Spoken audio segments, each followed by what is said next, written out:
Nadal won the toss, chose to serve to begin this dream final for the 2017 Aussie Open title and a lot more.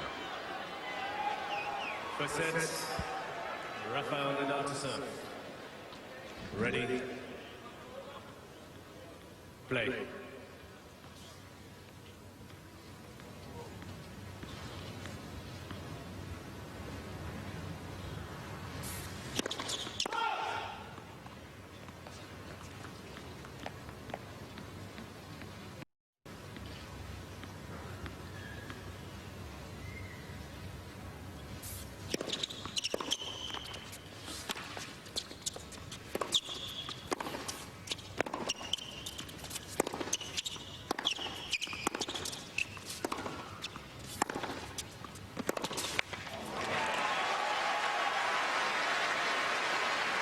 I'm going to be interested as well to see what Federer does with Nadal's serve that he's trying to jam with or go wide. What if he's going to step further to his left? Almost all the times they played, he hasn't done that.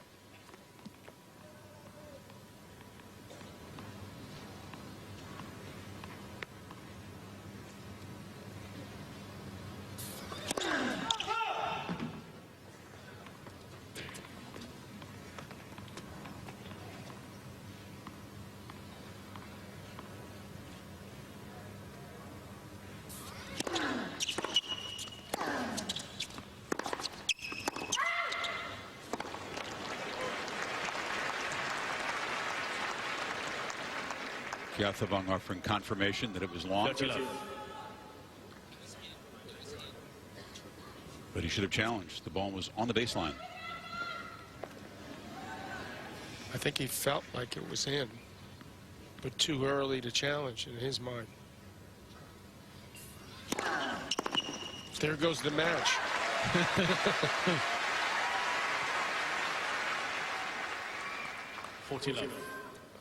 I still am surprised when I don't see him stand at least a foot or so further to his left. He's tried it at moments in matches, but he's never stuck to it as a game plan.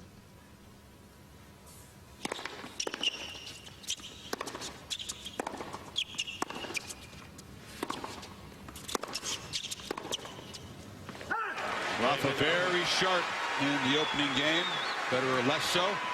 Holds it love. First game. Federer's serve has been effective in this tournament. Very effective. You feel he has to have some of the patented minute-and-a-half holds of serve, a couple of set, because it's been a problem in recent matchups. He's had to fight to hold serve too often. Well, the conditions, as John talked about, have helped him on his serve during this tournament. But this is where he's going to absolutely have to rely on that, hitting his spots on his serve. He's going to use this wide serve a lot in the deuce court. Now we got to see where Nadal stands. Is he going to start closer up or further back? He's done more moving in matches than Roger has. Roger Federer to serve. As it cools off, it doesn't move through the air quite as quick. That should help Rafa.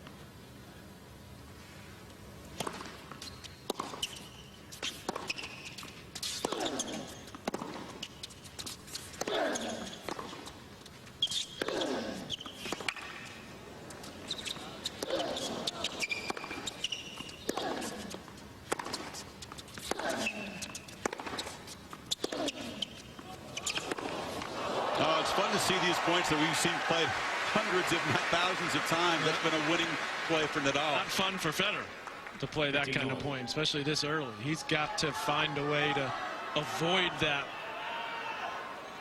type of rally consistently, because that would spell trouble. Thank you.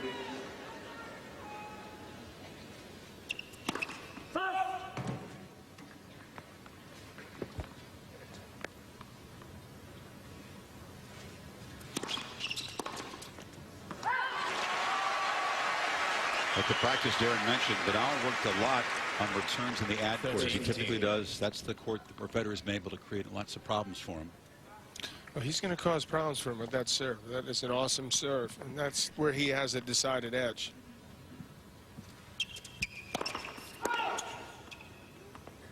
Interesting that he's elected to go far back in the ad court as he is here and closer to the baseline in the deuce court so far.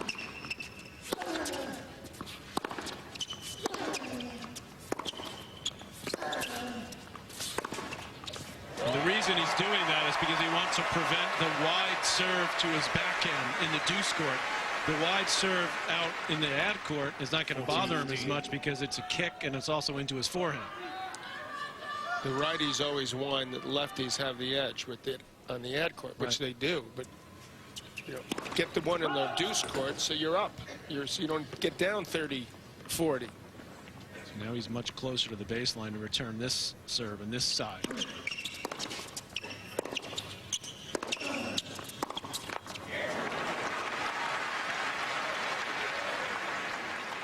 (40-13).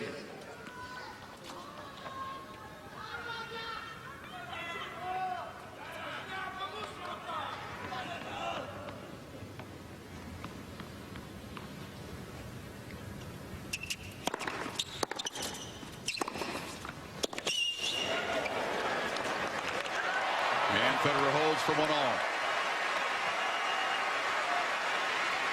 Darren, can you tell the crowd percentage pulling for Federer versus Rafa? Actually, no. When the two players came out on the entry into the court, it was actually 50-50. Big, loud roars for both players. And I've got to say, it's fairly evenly split. Nadal has a lot of people that like him here in Melbourne because of the way he competes. No question about it. But you know damn well they won 5 sets. Whoever it is, you know, so.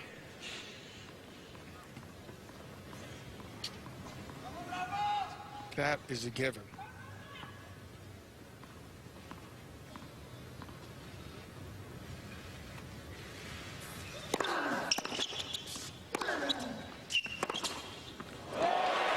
Should tell you the odds makers have made 5 sets the most likely length of this match. That's pretty unusual. This is the kind of point Federer wants to see. 93-mile-per-hour forehand winner, and the forehand's starting to, it's early, it's heating up already. Did a couple of huge ones.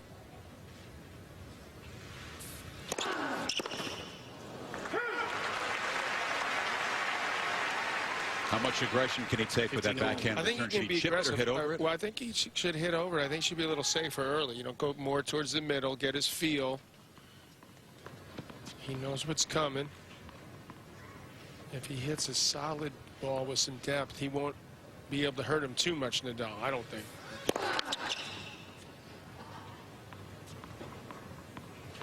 Nadal started to do more where he's kicked it out wide to the righty's forehand, so he needs to be on that.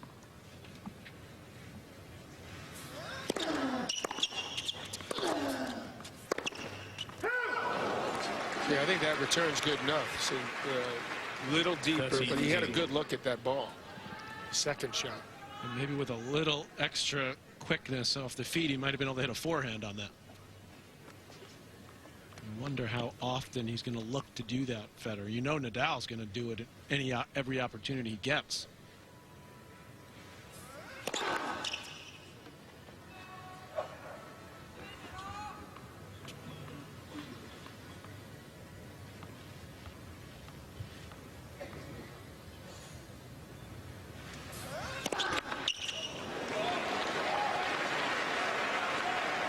Still can't believe I'm watching these two guys in the finals of a slam. This is too good to be true.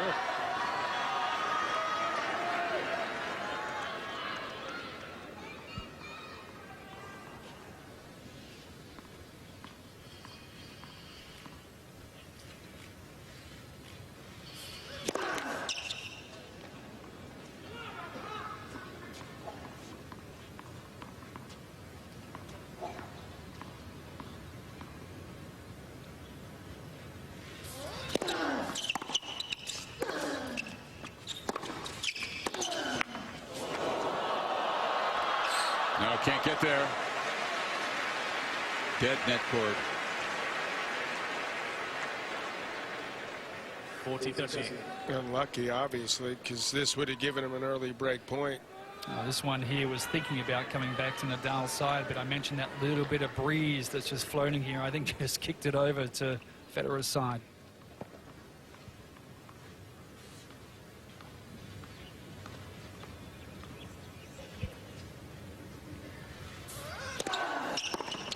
Game Nadal.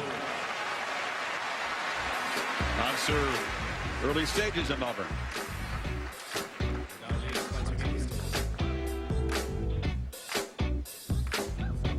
Yeah. That's a stretch. It's the first time they've done that. So we hope the last. Come on, John. Revenue I streams. mean, come on.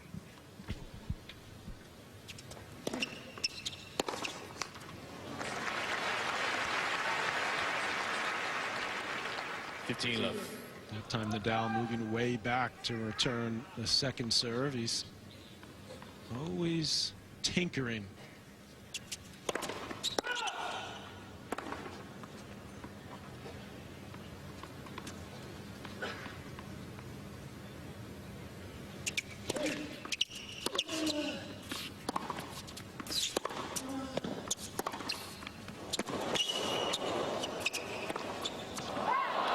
On the other end of the spectrum tonight, you've got these courtside seats that are new this year, patterned after the NBA front row, going for about 24 grand Australian tonight. So A piece? 20,000 a piece. A piece. You get a nice meal and some cocktails. Does thrown in, though. that at least go to charity?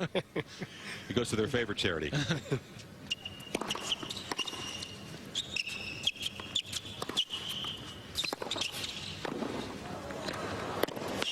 well done by Roger. Starting to get the gears going from third to fourth.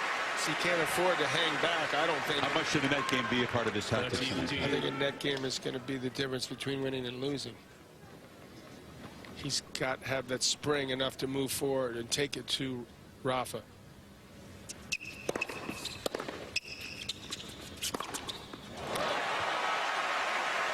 course, the problem is, how do you approach Nadal? Dimitrov in the semis, Patrick, had a pretty good percentage when he came to net, but it just becomes tough to stick to the tactics as the match wears on. Well, you have to. I mean, this is a combination he's looking for the most part. He's not looking to chip and charge and come in, but he's looking to take the ball early, be aggressive.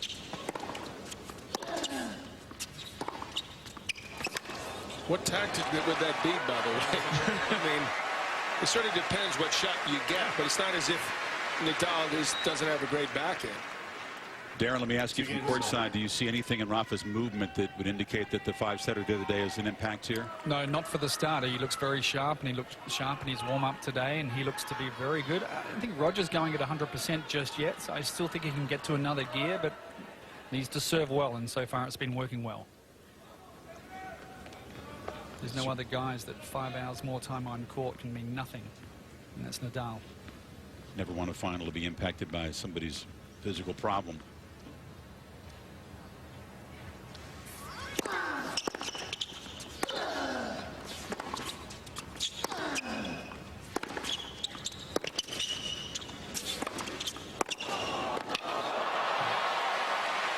I would test him and just make him run if in doubt with balls like that early, especially.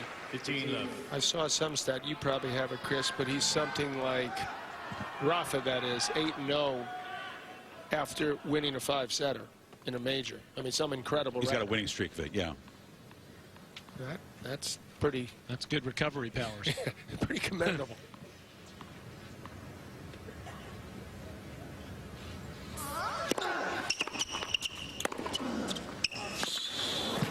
Very satisfying for him, guys, to break that streak of 3 5-set losses in a row at majors, which began with Verdasco loss here in the first round a year ago. But the wins over young Zverev and then against Dimitrov in that war got his 5-set mojo back.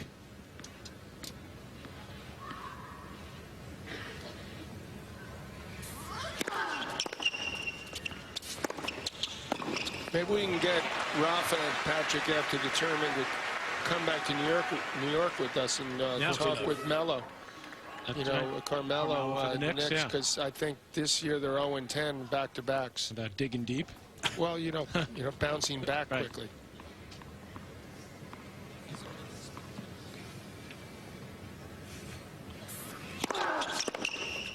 Was that body serve? Game Nadal. And it jams Federer in a comfortable hole. He jumps back in front 3-2. Nothing close to a break point yet.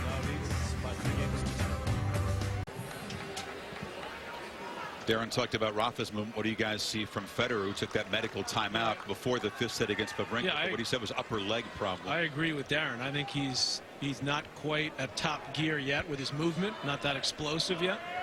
But because the conditions are quick, it's, he's only had 2 service games, but the serves look pretty good.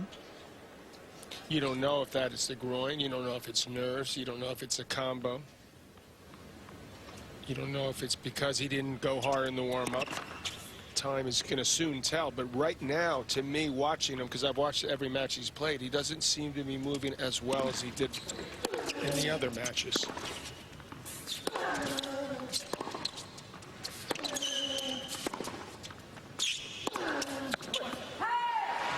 He almost admitted that timeout was as much tactical as it was medical, because Wawrinka had taken a timeout earlier in the match. So he sort of sheepishly said that Well, we assume that. when he left the court, which he doesn't.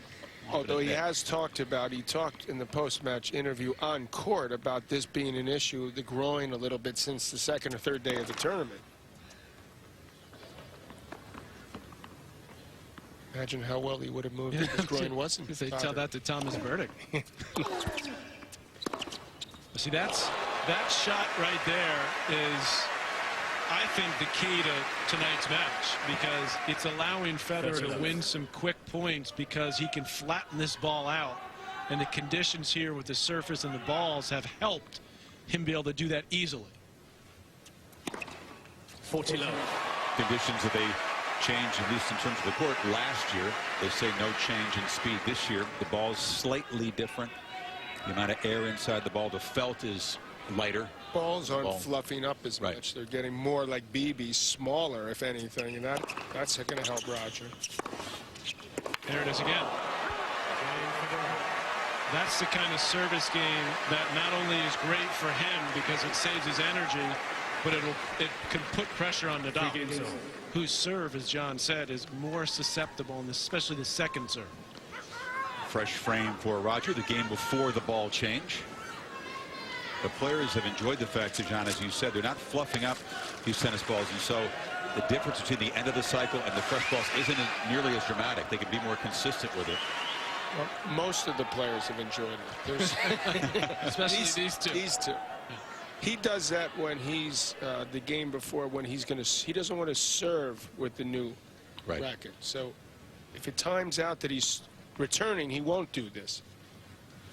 Lord knows it wouldn't matter either way the way he plays. That one game.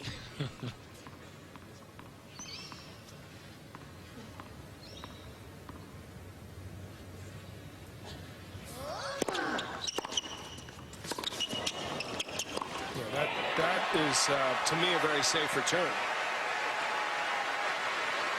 Do you like him doing that, John, or do you like him once in a while trying to move around and hit a forehand? Obviously, if he can hit his backhand that well, that's a great shot. But I'd like to see him move around once in a while and hit a forehand from that same spot. Well, he could have his cake and eat it too.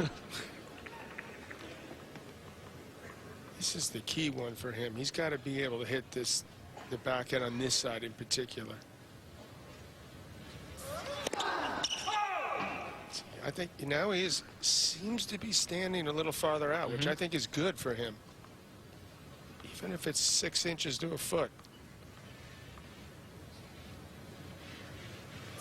Oh, he's just got to time that. He's pulling up on it. I'd see, that's where, again, I'd aim more towards the center of the court until he finds his range.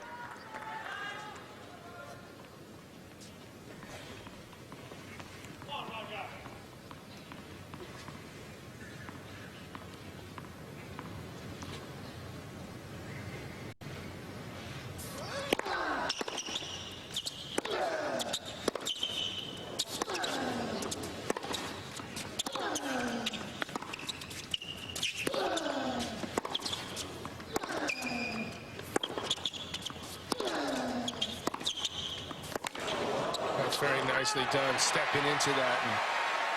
He needed flatter. That's where the court really helps him.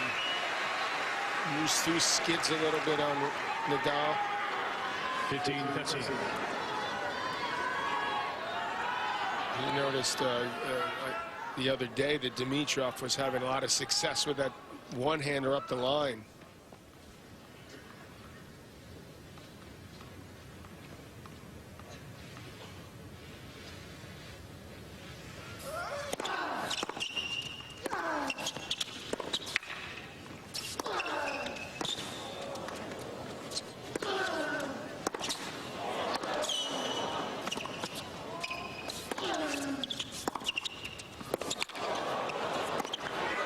Wonderful point. Wow. Both showing the skills that have made him legends, but Federer creates the match's first break points. Well, first of all, it was the return. That was the best return he's hit on that side for sure. He hung tough, played some great defense, and is rewarded for it.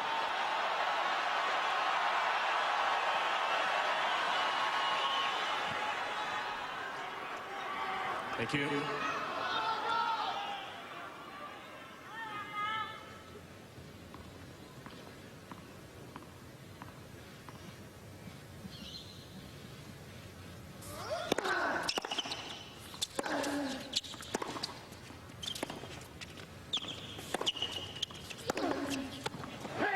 Out, and Federer breaks first. There's a challenge from Nadal. Let's hold on. He's walking to his chair like he doesn't really believe. I don't believe he believes. I don't think anyone thinks this is in. And it was out. So 4-3 for Federer with the break.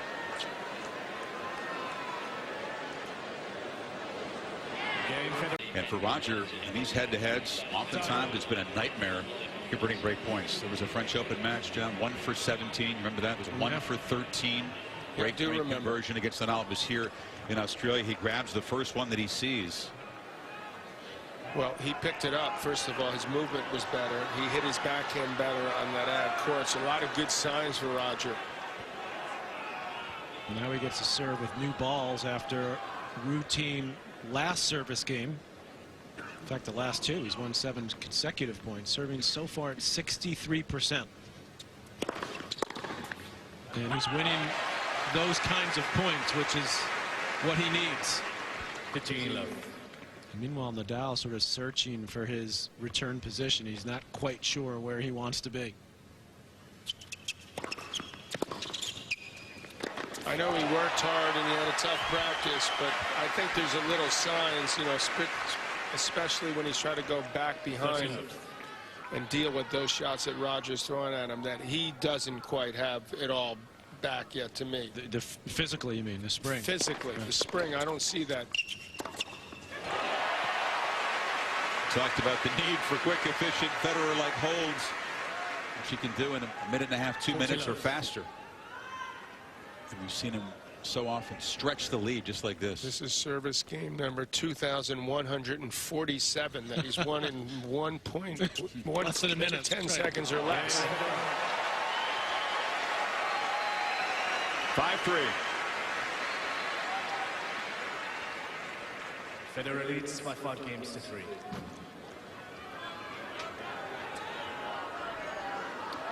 The ace wrapping up a minute 10 long service game. They have the clock on everything. We've seen this before. You get a little look over from Nadal. Take an extra look at that mark. 2 aces. He has not lost a point, Federer, when he's gotten the first serve in play. 11 for 11.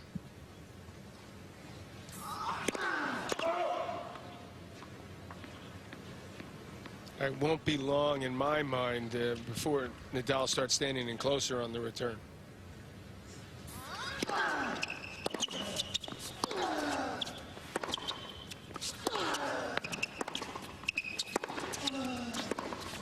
Oh. Right now he's trying to buy himself a little time because I think he is a little sluggish. Why wouldn't he be? I mean, 5 hours? 15.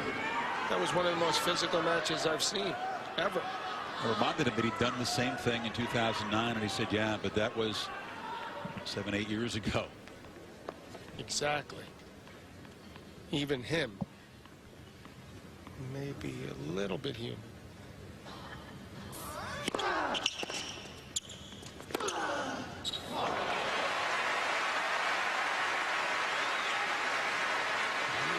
You'll see him change gears, become more aggressive, stand closer on the return, go bigger on his shots. Yeah, just his second forehand winner.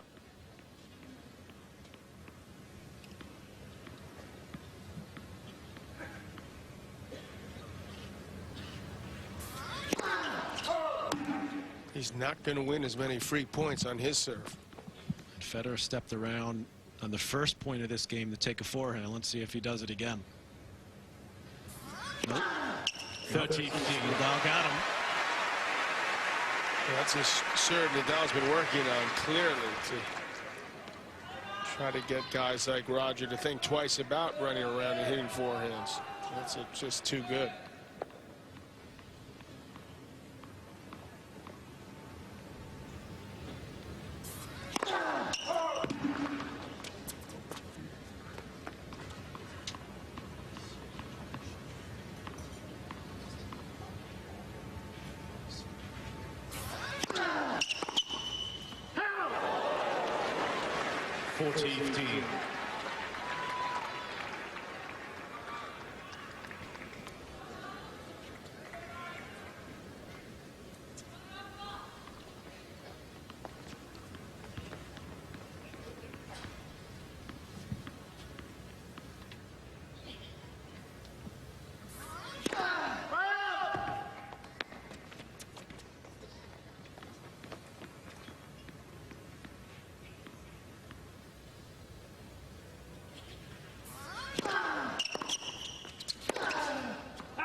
Didn't quite scamper to the backhand corner with the explosiveness you sometimes see.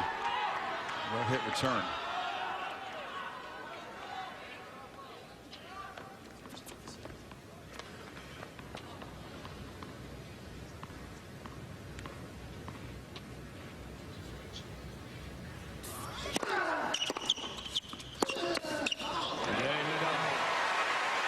Vamos from Nadal, who holds. Federer will serve for the first set of this final.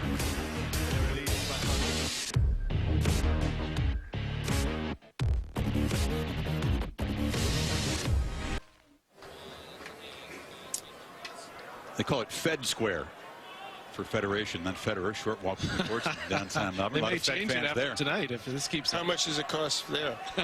I believe, John, A beer? That's a is free free. Free beer.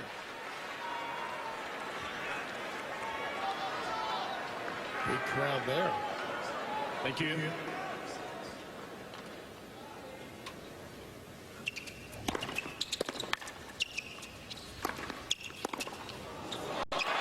Importance of this game and this set, and the 11 wins that Federer has over Nadal. 9 of the 11 came after winning the first set. Put it another way, he has not beaten Nadal anywhere after losing the first set in 10 years. Big game. 15. Suffice to say, yes. How many times has he lost to him after winning the first set? A couple more. We'll have the answer to that. It happened most recently in Cincinnati.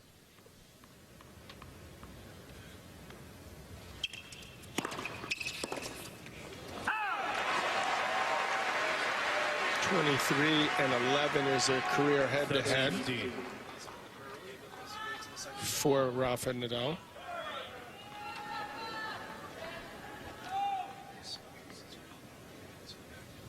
Good serving from Roger the great majority of the set. Great serve.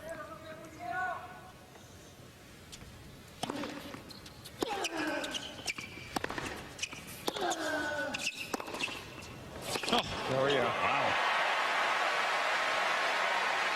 Only dropped 1 point when he's made the first serve, and only 4 points total on serve in the set, and has a couple set points. We told him before the match he'd lose 4 points on his serve the first set. You know he'd take that in a heartbeat.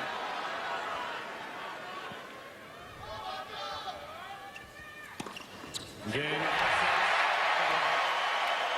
Fed fans on their feet as he grabs the opening set in a little more than a half hour.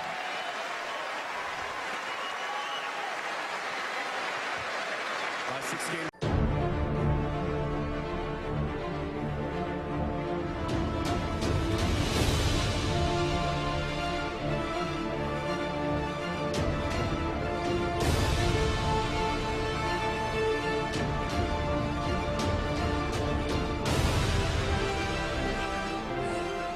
Extremely clean opening set by Roger Federer. Came to net efficiently, served well, 4 aces. Nadal has left the court in the pit stop as Federer has just sat there. Picture of calm focus. Momentum swing already. Rafa feeling the pressure. We know he sweats a lot, but clearly part of it was due to the fact that this guy, the great Roger Federer, was able to pick his game up, his energy up, his movement improved, take it to Nadal. The court, as we talked about, did help him, certainly help him win a lot of free points on the serve. And now he's like, where's that guy? I want a piece of him. Oh, here he is. He's back. Pretty strong trend for the first set winner. Nadal's had more success turning it around after losing the first set than Federer has. I mean, you could not have drawn up an opening set any better for Roger Federer. I mean, the serving we talked about, but also what I liked that he did was the tempo of the rallies was in his favor. There was a couple grinding points, one of which he won, that helped him set up the break. I even like the fact that he took some chances on the second serve, missed some returns on the second serve return, because that's playing into the style and the tempo that he wants and not allowing Nadal to get into those grinding, punishing type rallies. One of the questions that have to be in his mind is that against this one guy, sometimes even Federer's A game or A+ game hasn't been good enough over best of 5 sets. I think his A or A+ game will win him this match on this court. Even against someone and that he's had so much difficulty against career-wise, head-to-head-wise, matchup-wise. The ferocious competitor, obviously, Nadal. Let's see what he comes up with.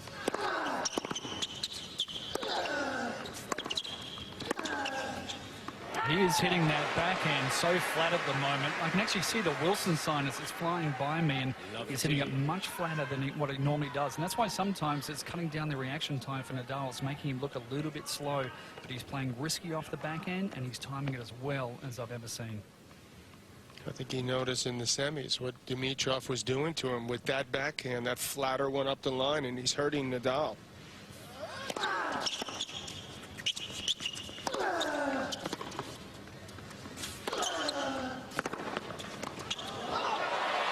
That match featured a lot more grinding baseline rallies than Federer wants to get into tonight, right, Sean? I agree, and Nadal is also a genius, you know, so he's noticed and feels the need to switch things up and for him to be more aggressive and come in where he's had a lot of success. Not been much to net so far, 3 for 3 for the entire match.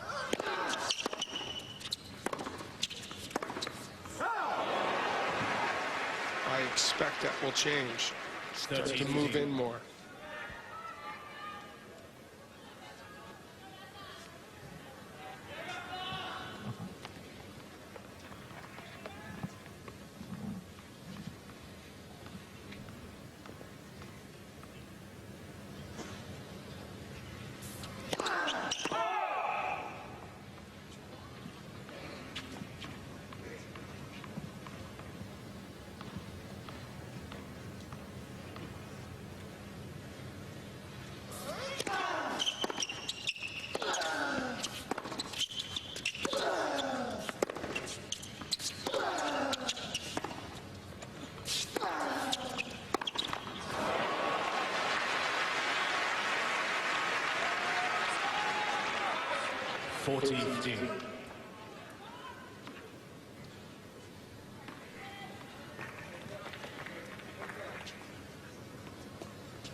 But Federer leading the wrong way. Holds open the second set.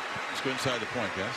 Well, the backhand from Federer has been up to the challenge so far. As you see Nadal, this is a point that he likes. He's got Federer on the move, but good, safe backhand right there. And this is the one where he gets Nadal out of position quickly and wins the point. Just with that one down the line backhand. Here again, Nadal trying to go to his go-to play, but it's Federer that takes the offensive. And then that was in the game that he broke. That beautiful swinging volley brought him to break point. He actually seems to be hitting his backhand as well or better than his forehand right now, where he made a couple errors that last game.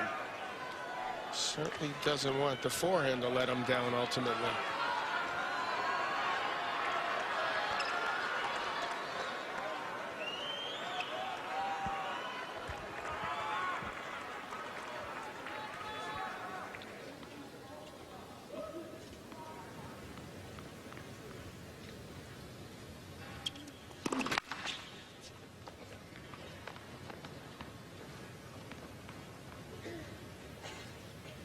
Nadal then much closer, and you notice he's making a real attempt to slow things down. He took the break, he left the court, he's kept Roger waiting there another 15-20 seconds, gets a double, alters his service position, all expected.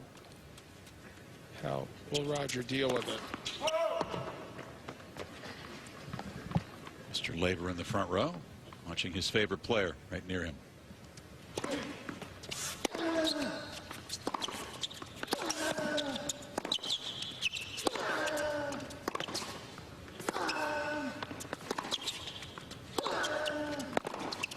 That's more running than Roger wants to do. And that deep position produced a big, looping, deep return. Well, you got to hand it to Nadal to solve problems quickly, because he's making a real effort to stand in closer now, which seems like a very sensible idea.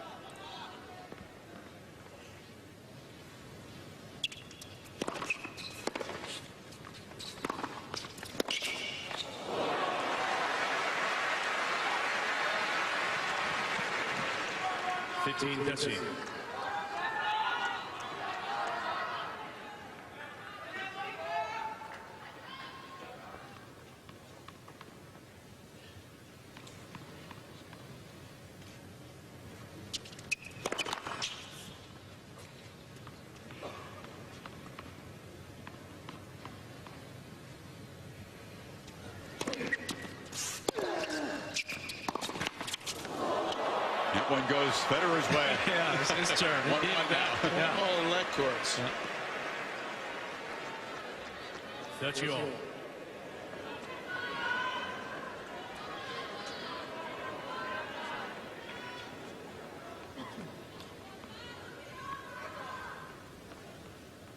How's Mirka going to handle this if it goes 5?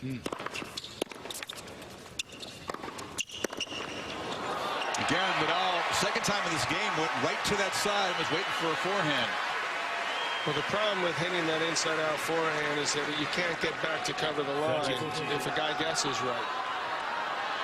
This is Nadal's first look at a break point.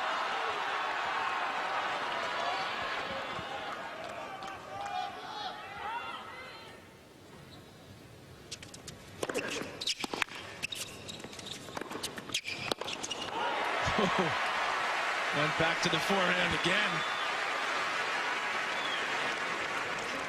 Juice.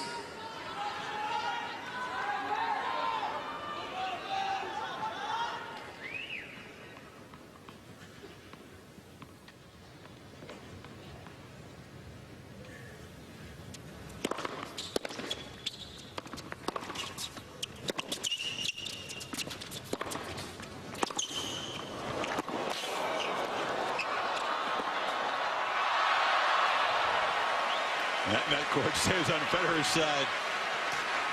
You enjoy this, guys? Just a touch. Advantage Nadal.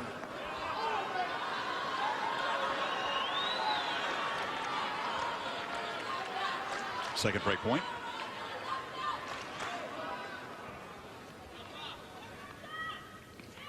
We got another 3 hours to go. All right. Hope so.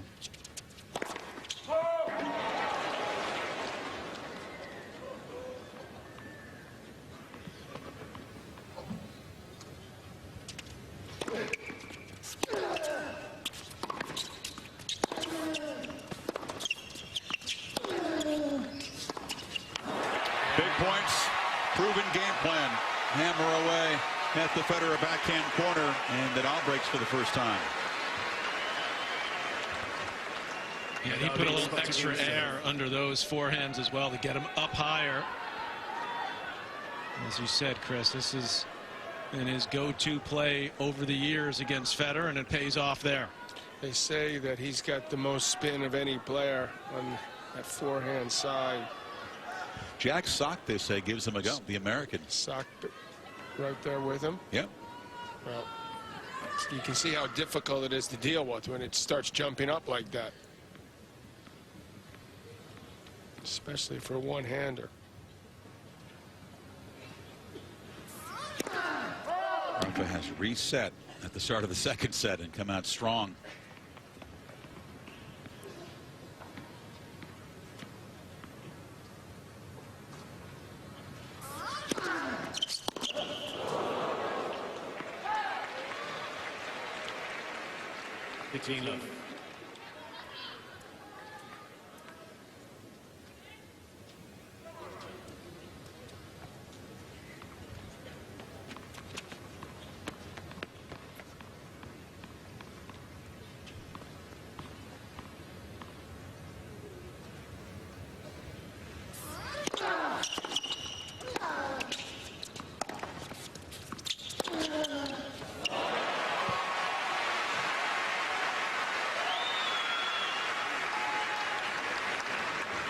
Love. Both forehands, all-time great shots. It's Nadal starting to hit it with more authority, finding himself here.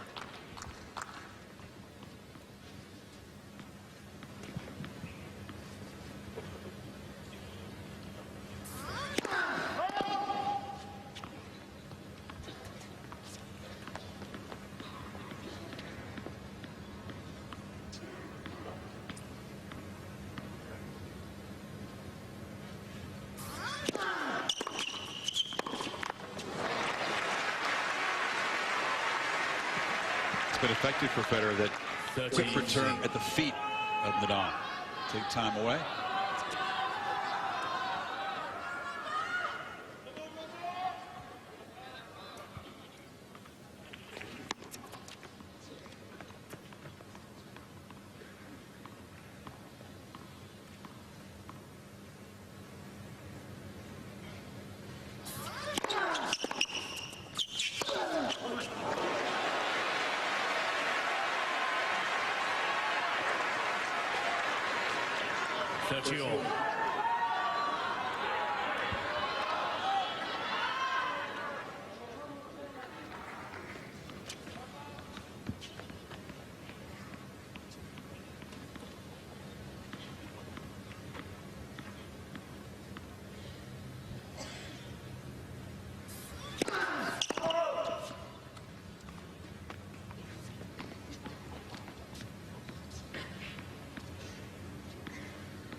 Good job there. Like the way he's taking it to him on that backhand return. 30-40. And a break back point.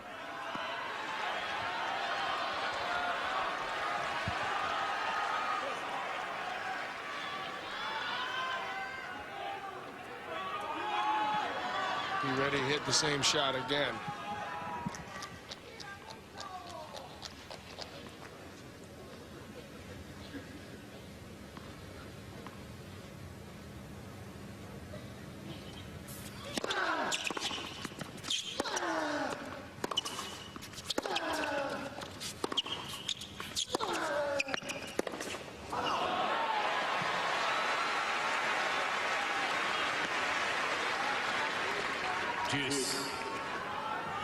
Concern would be that he's starting to spray that forehand too much. And Nadal's going there quite a bit, especially with his inside-out forehand. She worked on a lot on the practice court earlier today.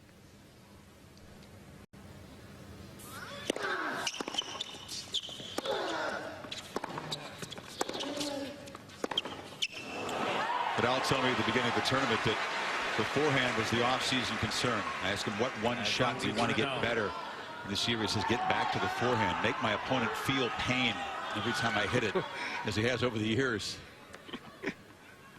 Hasn't he caused enough pain with that? Apparently Well, not. you know, he hit it tight in some big moments in recent years.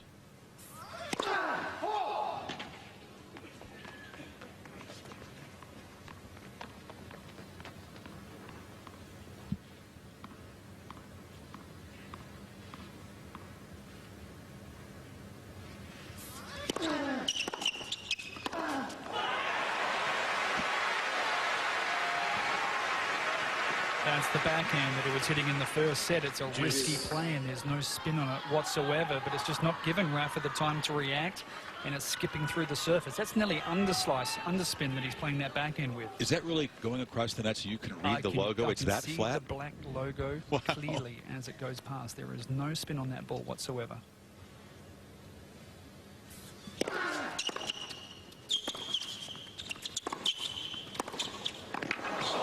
Oh. What a volley. Yeah, what a stab volley. It does not get any better than that at net.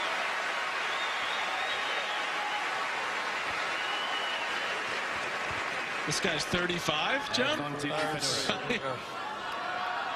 Not just reach it, right, John, but poke it deep in the corner. Exactly. That's what he meant to do. It's like a wand, a magic wand in his hand. Another chance to get back on serve.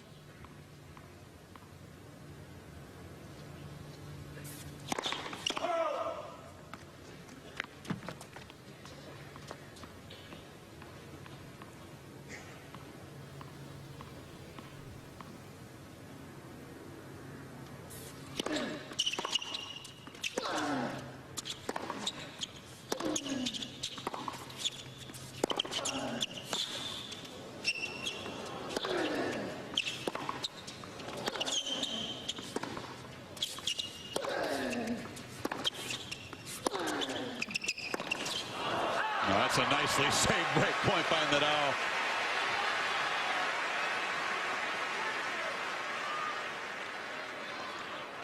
Juice.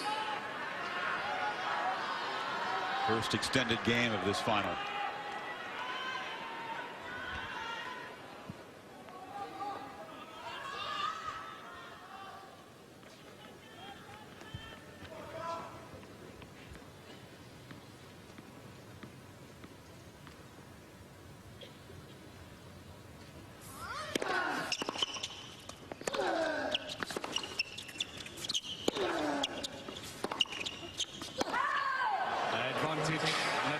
The chances you think this game proves to be crucial to the set, Patrick? Nadal can get out of this trouble, get to 3 love. That would be huge, no doubt. A lot more of the types of points that he wants to play. The extended rallies, getting the ball with a little more height on it.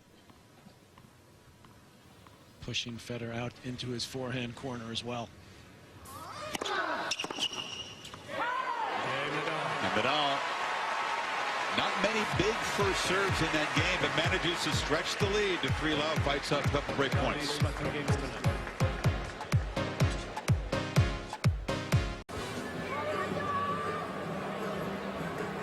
know, I've watched Nadal for so many years, and Roger did a lot of good things there, including trying to go behind Nadal on a couple of those backhands. You mentioned the air on the forehand, which is true, and he was handling the high backhand on his side pretty well.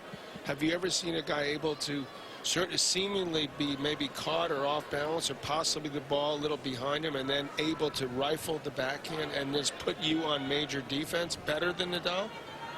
I mean, it's unbelievable talent. Seats quickly, please. And strength too, right?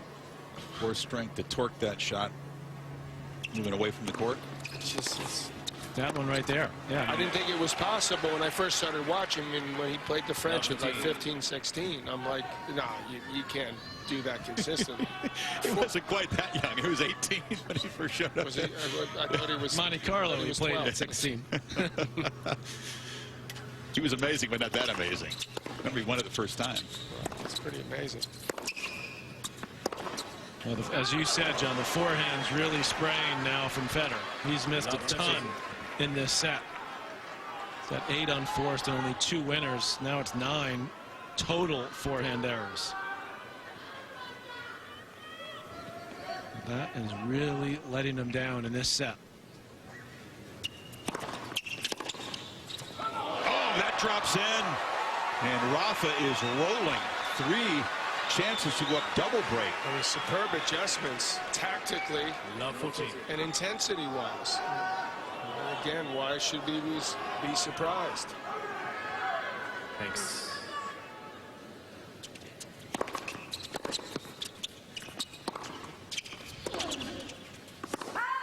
But playing fast as Roger does when you're losing points, the servers can get away from you like that. I was just thinking that. It's so true. Maybe it'd be a time where he pulls back that little bit. He's not, though. Still playing quickly.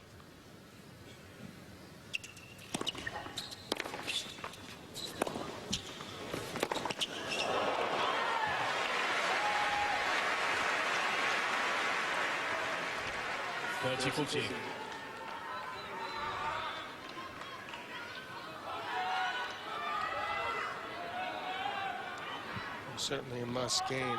If he has any hope of coming back in this set. Forehand misfires again. And Nadal in 24 minutes has sprinted to a 4-love lead in the second.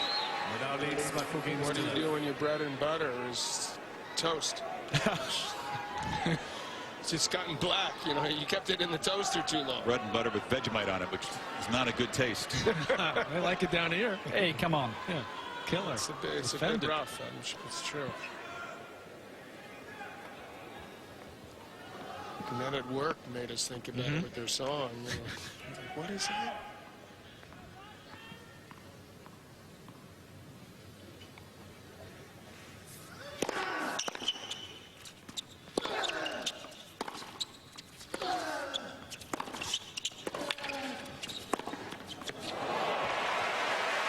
The frustration in that forehand cut. Nikki Singh, a researcher, passed along a note that surprised me. You know, Nadal has not won a slam final away from Roland Garros after losing the first set. Actually 0-5. All slams besides Paris. We wish you a good night. we have a lot of slam to choose from with these guys.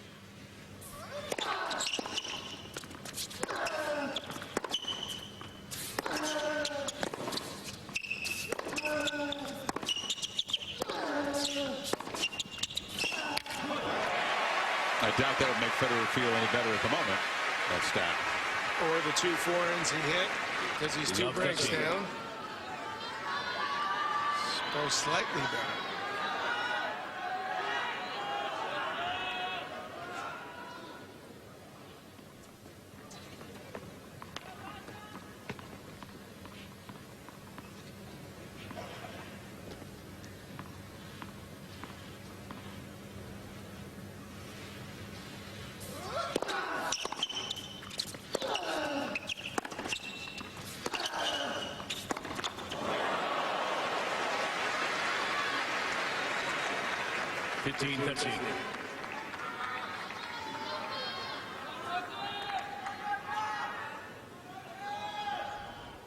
Not that hot out, but clearly quite humid as both guys are lathered up.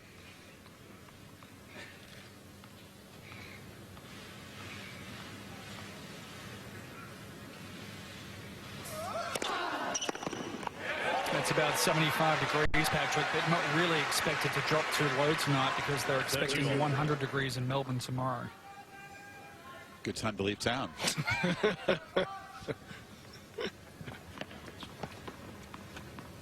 And no breeze out there, Darren. Very calm. Not really to speak of.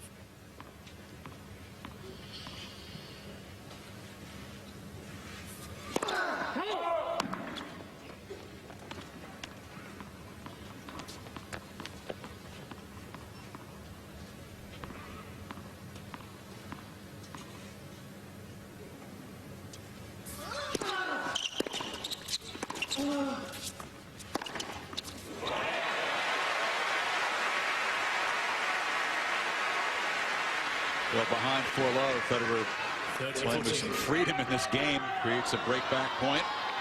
Get one of them back. I feel good and bad because he's frustrated that he let it slip this far away, and then he's hit 3 4-hand winners this game. It just wasn't happening for him until this point at all in this set.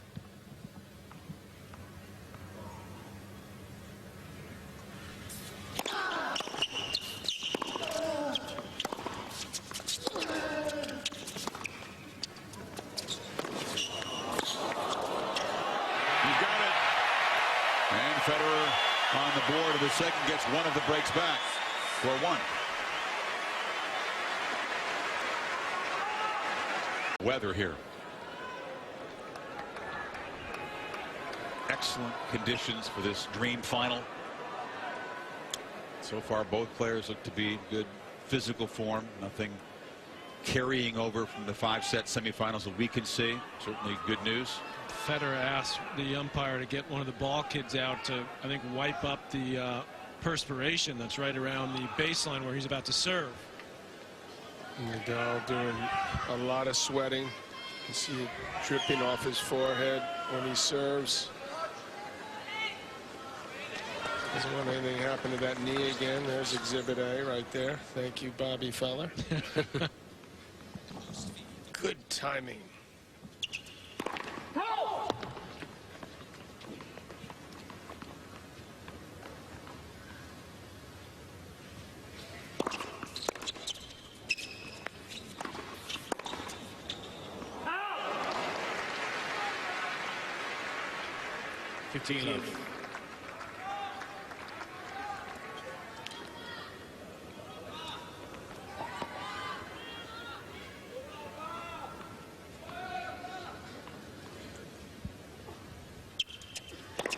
Let's for service.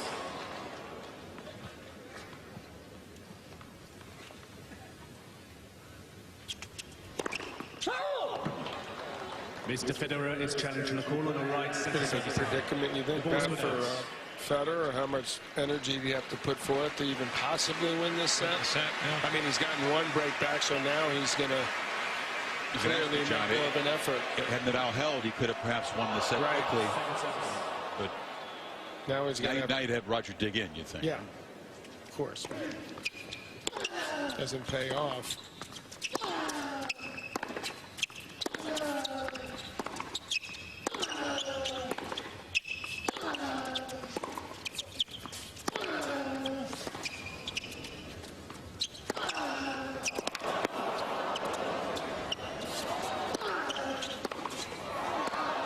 Beautiful timing in that backhand.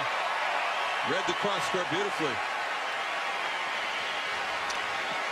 Well, maybe he's just going to say, I'm going to give it as much of an effort as Nadal, which is more than anyone's ever been able to do on a court, I believe. So, battle every single point.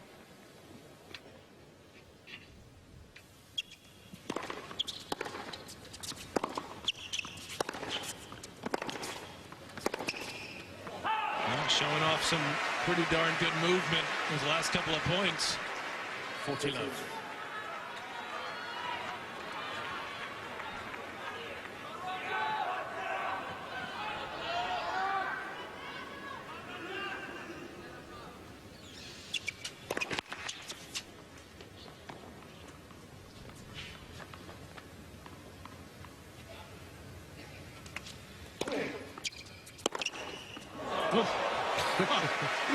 Rafa's turned to swing freely when he's down on the scoreboard. That was massive.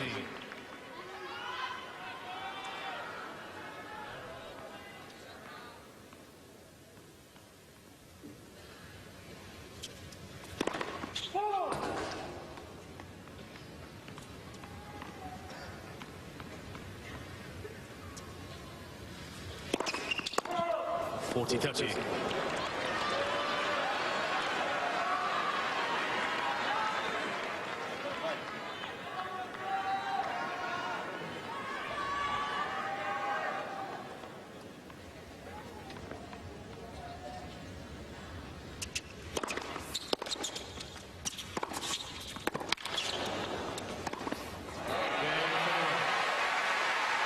4-2.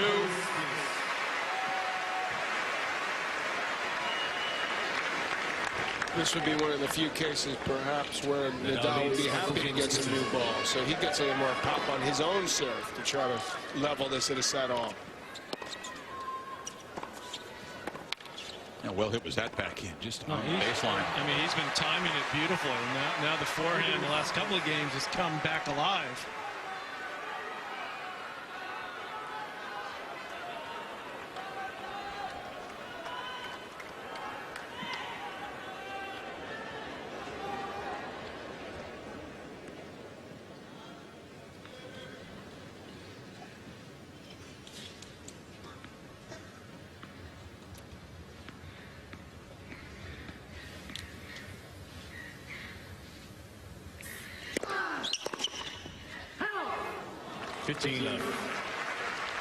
That's what caused that miss. Caught it a little late. Ball got on him a little quicker than it would have had those balls that were 9 games old.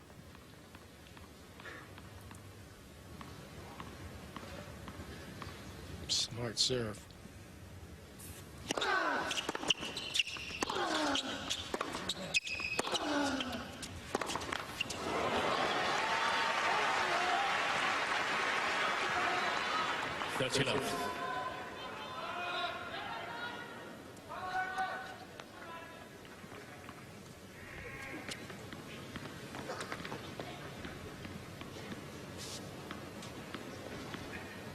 Get the cleanup crew ready.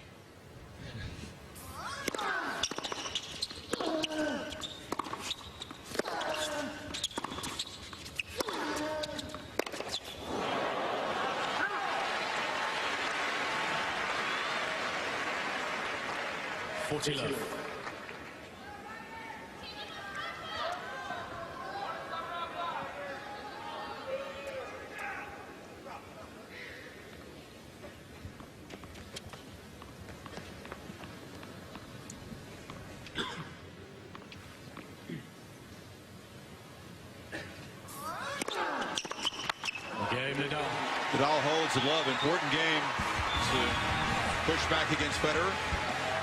5-2.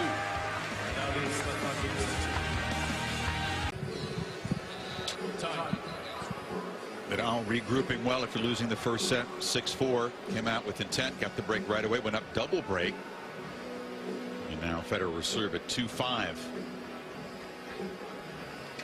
How is Rafa beefed up the forehand from set 1 to set 2, guys? Look at the height of the bounce, how it's increased. Well, I mean, that's so smart because look how much higher it's getting up in the second set. The average 10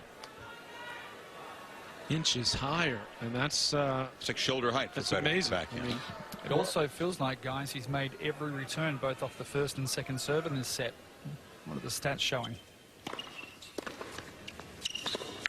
Well, that first game that Roger got broken, Darren, he missed a lot of first serves, and he struggled on his second serve points in this set especially.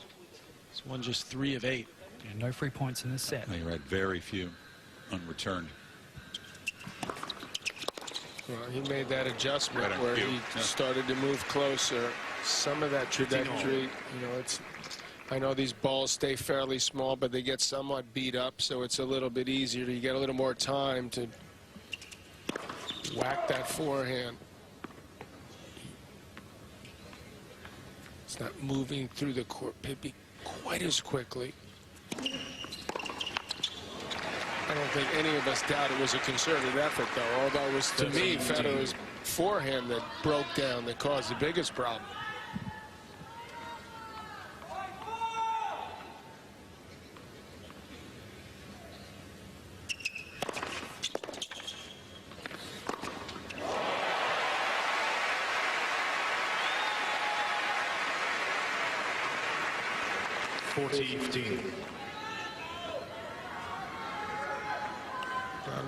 Nadal retreats again. Backs off. Somewhat surprisingly. You guys says to talk court speed. The tournament director here, Craig Tiley, felt it necessary to respond to criticisms that the courts have been quickened up with Federer in mind, who's been one of the biggest critics of the slowing down of the hard court surfaces around the world. And Tiley said that is not the case. That he did it for that it wasn't quicker, or that he didn't do it just for Roger. There's Craig right there. Yeah, he's done an awesome job here at this event. You know how the conspiracy theorists operate. I was surprised that he felt it necessary to respond to that, actually. He should have said, yeah, I did do it. Okay. You got a problem with that? If you guys might.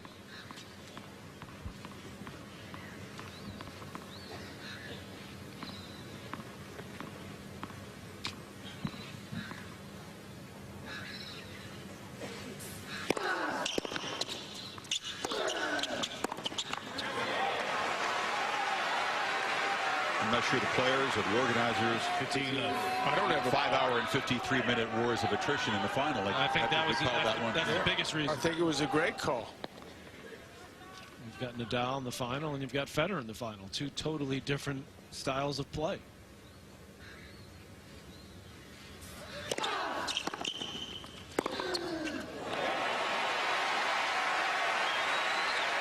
Nadal 2 points from closing out a textbook set for him.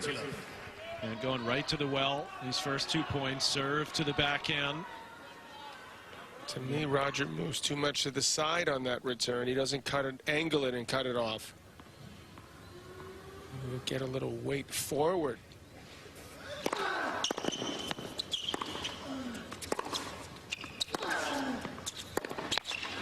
Did a better job there, but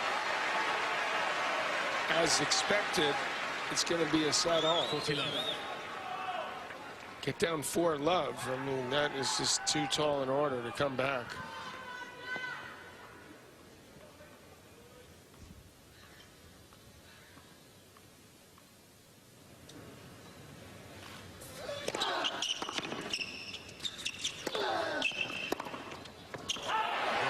Too strong. Holds of serve by Nadal to finish off the set. Rafa responds. 1 set apiece in the Australian Open Championship.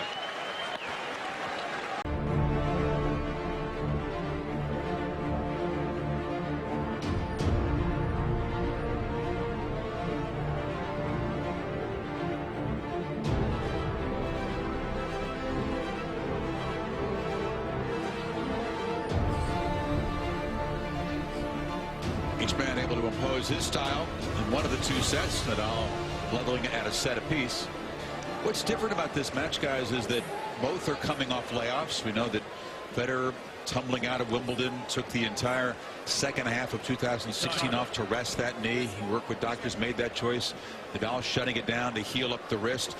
Perhaps wear and tear has been a major theme at this event. The 2 guys that dominated last year, Djokovic and Murray, both out before the quarterfinals, and the 2 guys who had the layoffs, all the questions coming in, all the rust supposedly, they're here in the final. You know, that's well thought out, actually, and quite true, because I think Murray was hurt by the fact that he had to do so much to finish the year #1. He burnt out, and Djokovic looks mentally burnt out at the moment compared to what he was 6 months earlier. So this rejuvenation and time that they've had to reconsider their careers and realize how great it would be to get another major or be in this position has energized them for sure.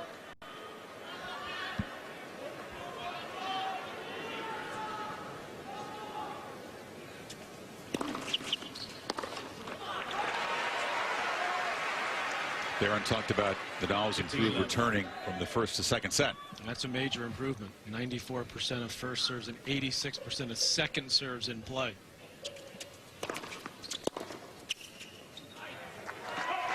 And it's interesting too when you look at the way they train and their regimens. And, Federer even put out a video of himself training with Luca Pouille, who's a French player that beat Nadal last year's U.S. Open. He brings in players to train. He does a lot of fitness and agility work while he's playing tennis. He does quick bursts. That's the way he trained. Nadal, totally different player, trains much differently, longer, focuses more on his endurance, his strength. So they've really adjusted their workout routines over the years to match their physique and their style of play.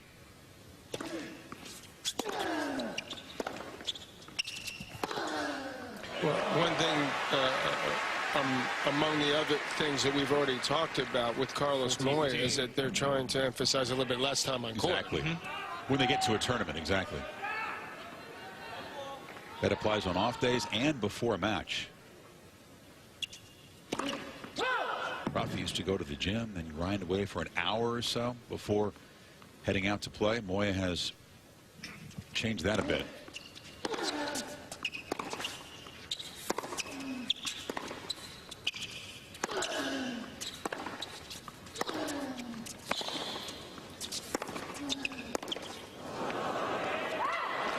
You know, Moya, a fresh voice in the camp that many have called for years, but with an asterisk because he lives a half hour from Nadal, Mallorca. He's the guy that was the first Spanish man to be #1. And I think he's a very influential voice in a short time, more than they really publicly acknowledge. I think he was, you know, talking with him even when he, you know, over the years. I mean, maybe not last year so much when he was with Raonic. Well, that's the first time Federer served and volleyed on a second serve. And from 40 love, it's back to deuce.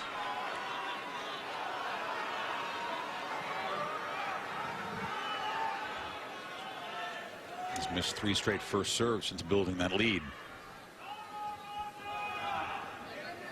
Interesting. Nadal had all the success moving closer in the second set. Now he's moving back again. This is danger time for Federer. Looked like a comfortable hole to begin the set. 40 love. Nadal didn't hit any of those 3 returns in the court. Now he's at break point. The guy never gives in.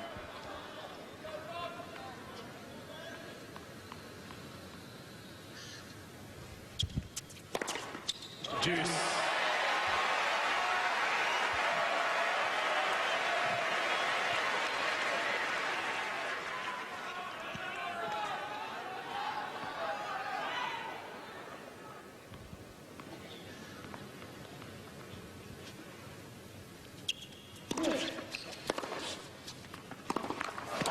You just can't make that mistake if you're Federer. He waited on that ball, and he's feeling the pressure now. And I think that's part of the reason John Nadal's going back is he senses that Federer's edgy, and he's going to say, you're going to have to make shots now. Should have served and volleyed on that. That was an easy forehand right there. Deuce serve is... Get the serve to save him. He needs it now. Allez in French, says Lubicic. He knows the importance of this game, not to fall down a break. Let Rafa stretch momentum.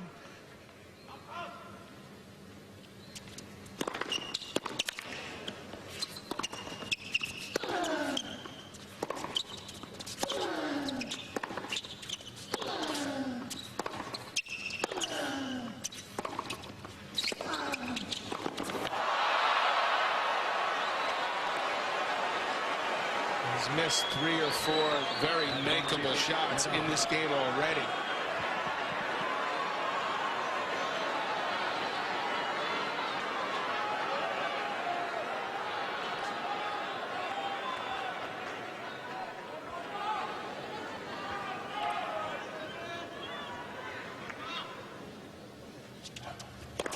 Let's for service.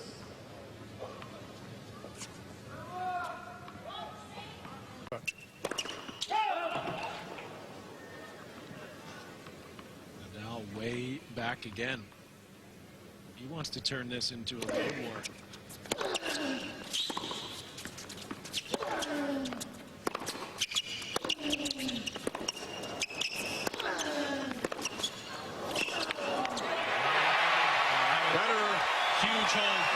Yeah, he had to battle from 40 love. It looked easy. Ended up being anything but. If he couldn't quite make it at 3:30 a.m., but it's 5 o'clock and you're just getting up, we'll recap what happened. It was Federer who came out flying in the first set, got the break mid-set, and won it 6-4. Throughout this match, he's done a real good job attacking off that backhand side, and the serve was really working early. In the second set, Nadal got the quick break, eventually went up 4-love and ran it out. Yeah, well, Roger made a lot of mistakes off that forehand wing. That cost him. He did get one break back. Nadal played a very, very solid couple of final service games to close it out comfortably. First serve points won, pretty even. A few more for Nadal on the second. We'll continue to track that because that'll be crucial as this match moves forward. He's been able to create double the number of breakpoint chances so far. That's been the pattern in the last 7 or 8 head-to-heads. Created more and cashed them in. But not in that last game.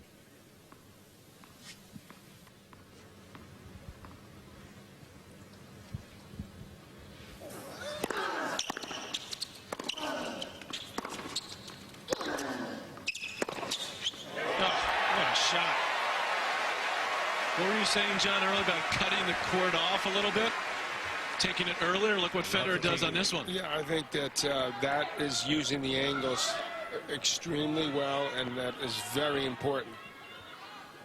Essential for him to win this match. Inside the baseline. But he can do it. He's got to be really explosive with his feet and his legs as he was there.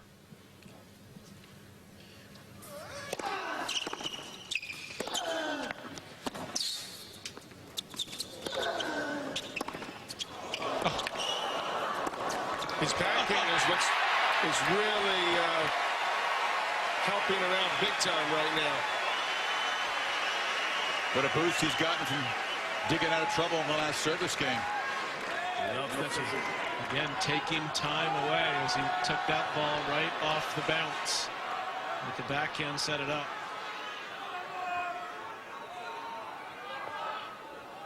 Thank you. I think you see Nadal try to go to the forehand a little bit here to try to get some errors.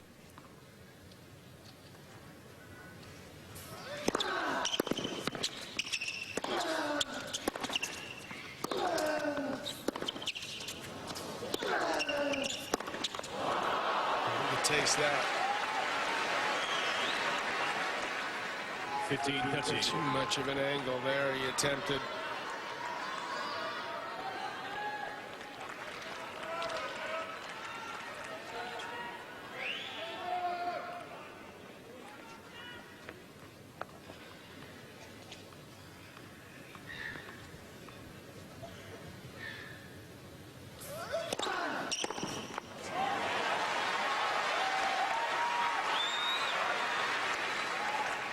So nice to have that kind of a playbook. You get down love 30 in a game, and go right back to what's worked 1,000 times Yeah, before. that's true. He played spinning serve. It was 169 Ks, which is 105 miles per hour.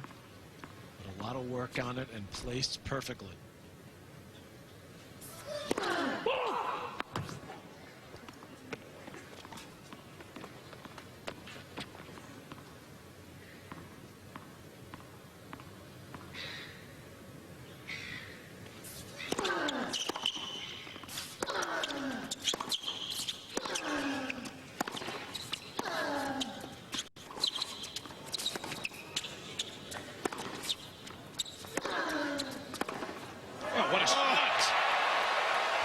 Like Wii tennis there. Almost a half volley from the baseline. Almost. It was. Look what he does to win this point. He gets a shorter angle.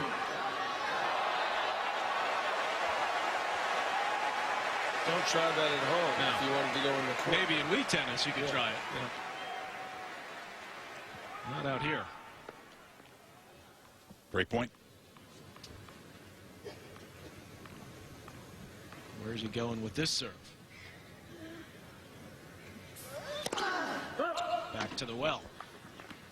I think Roger stood about 6 inches further out wide. Tempt him to hit the one up the middle. Tempt him, but all there. See, look at him moving over. That's smart. Absolutely the right thing to do. Exactly what you were looking for, Johnny. Made him go into the body. Federer more opportunistic early in the third. Grabs his first break chance. Huge turn in the last 10 minutes. Yeah. I mean, the hold in the last game.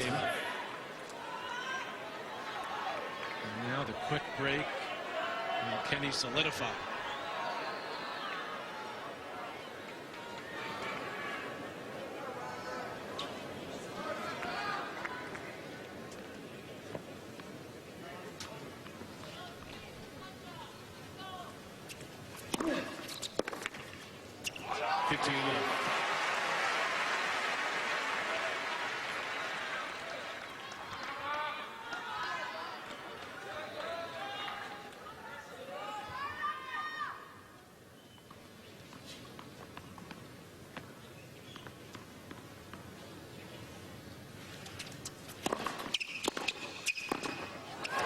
I understand it to a degree, but based on some of what you were saying about a couple games ago, Patrick, you know, he was dominating. He'd broken twice in the second set. Why all of a sudden you pull back?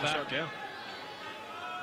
And it's sort of allowing Roger to start to dictate the points a little bit more. 49. And serve like that. It's easier to find angles when the guy's farther back. Well, this was exactly the game Federer was looking for here, if he can close it out. Quick hold. That's quick. Exactly what happened in the opening set after he got the break. Federer 3-love.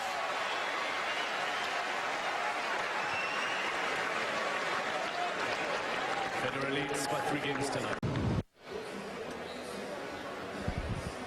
Talked to Yvonne Lendl about the enormity of the match, what's at stake beyond the trophy. I said, do you try to block that out? Nadal suggested he wasn't thinking about that. Lendl's theory was, John, that you can't hide from it. You can't ignore it. You have to just embrace it, take it on, and say, hey, you know what?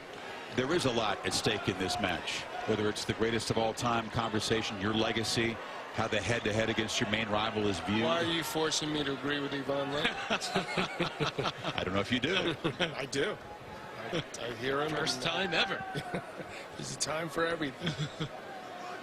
He's absolutely right. Because that would add, you'd think, pressure if you thought about all that stuff. It also adds more excitement, and you feel like there's more upside. If someone may call you Nadal, you win this the greatest of all time, or even more people. Unless look, I mean, Federer wins it. He's up 4 on Nadal, 18-14. If not, it's 2 with the French Open looming. Exactly.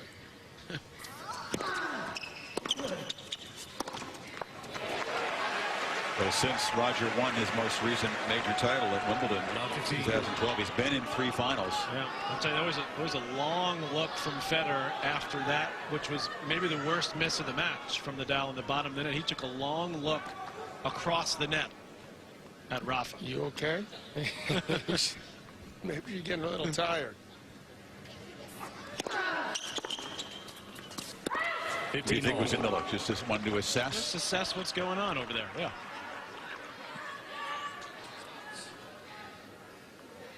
He's agitated down at that far end. His box is just over his right shoulder. A little bit chitch at this end.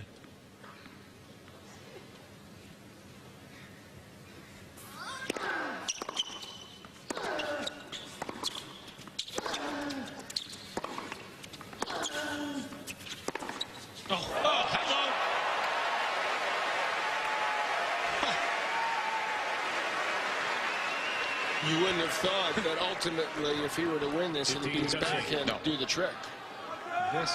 Especially when we've talked about the height of Nadal's forehand and how devastating that is.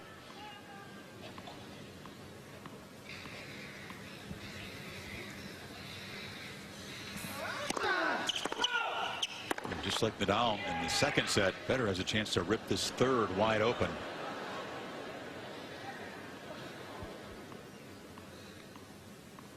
And win it without spending that much energy.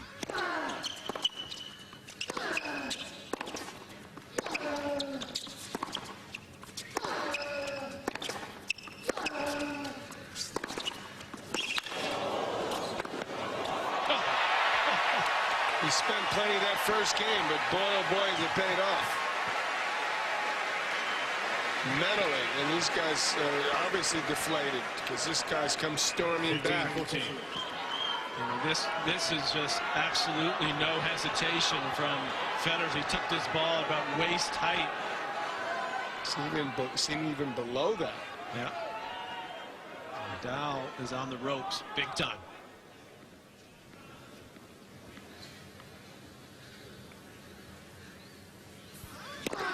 Let's for service.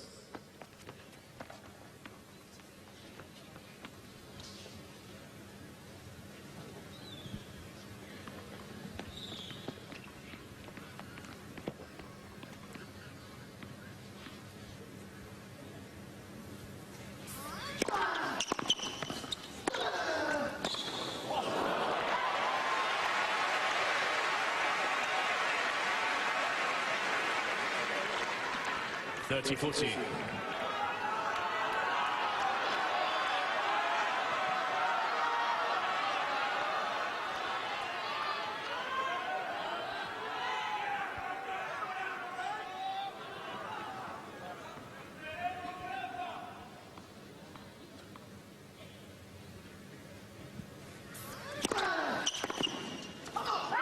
Ooh, break point save.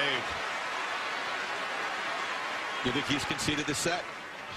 He's fought off the ropes plenty of times. Yeah, I think we all know the answer to that. Even he might possibly think about it if he got down 4-love. Not do it, but it would definitely be devastating for him in this chances to pull this set out. He needs this game.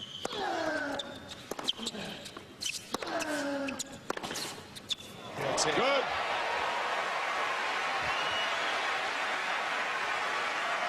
Well, this may be why Federer, if you think about it, put a lot of effort when he was down 4-love to try to get his confidence back with the forehand, get that thing going. That seems to have worked.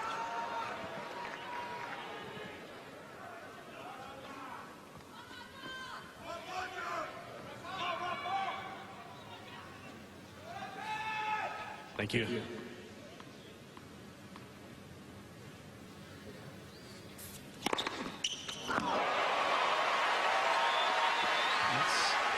One of his biggest serves of the match, just short 124. He's had that one's 122.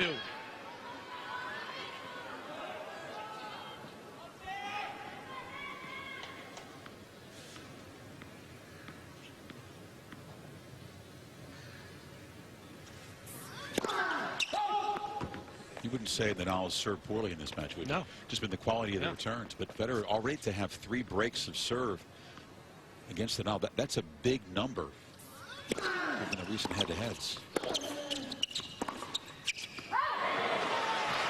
And Chris, we know that Roger loves the game, is a student of the game, and I think he's gone to school on that Dimitrov match. He's seen Grigor attack the backhand and hang with Rafa, and he's figured if Grigor can do it, why can't I? And that's why we see him very rarely using the slice. You know, Fed fans thought that would help Nadal, that he had seen Dimitrov's game the round before Roger, because there are so many similarities.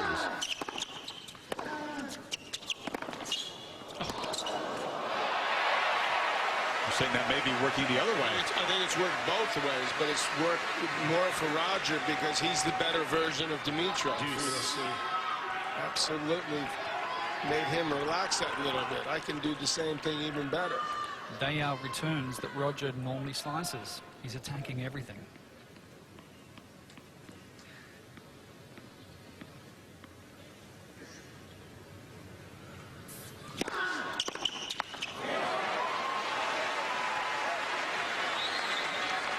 Advantage Nadal.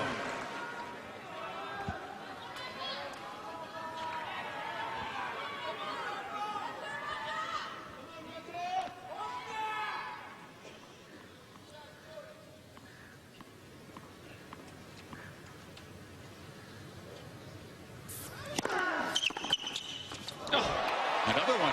I'll tell you, amazing. He talks about having those nights where you just sees the ball so cleanly. And the off nights happen more frequently than 35. He knows see that. replay to see if, let's see, well, we won't see where he hit that backhand, but it looked like he angled it off. And well, There you go. thank you. See that? Ask and you shall receive. Beautiful. He's taking the ball so early right now. He's just seeing it.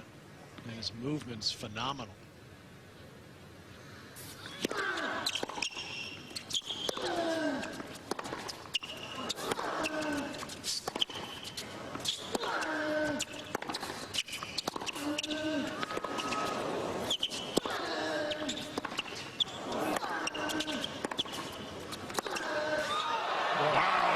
with a response. That is... It's his best backhand tonight. It's the best backhand ever. I mean, it's hard Second to one from Federer on the other point. This one was a rocket. Well, he's realizing that he's going to have to start going for more because Federer is just in the rallies in this set has been pushing him around. He also realizes he's got to win this game if he's going to pull this set out. So he is really dug in big time.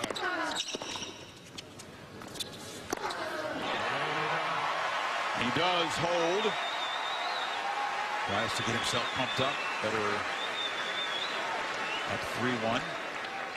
Federer leads by 3 games to 1. Only once has Federer been able to beat Nadal from the position of 1-set-all in a major final. That you have to go way back to Wimbledon '07. And he did that.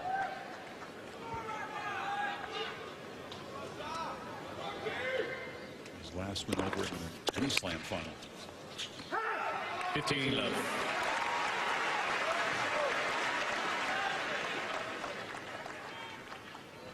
He's having his, I think, certainly his best serving set. First was pretty darn good, but this one, he's really serving well.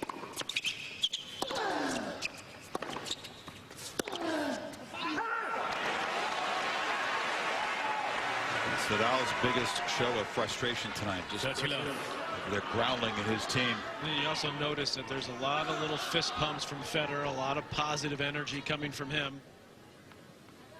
He is digging in.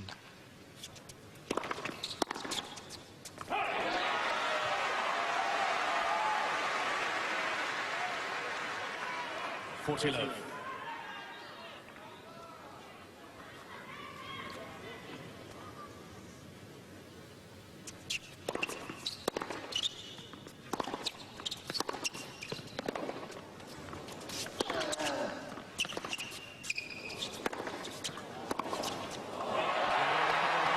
Holds it low and stretches his lead to 4 games to 1.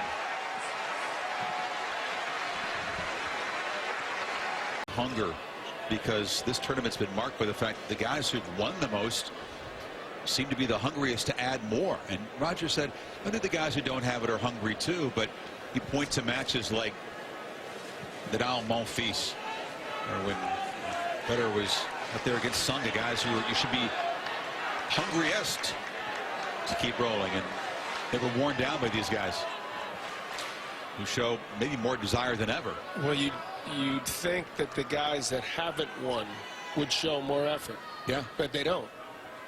Well, this could explain why we're watching the 2 greatest players ever. Fair point. Because not only are they better in terms of their talent, but they dig in harder consistently.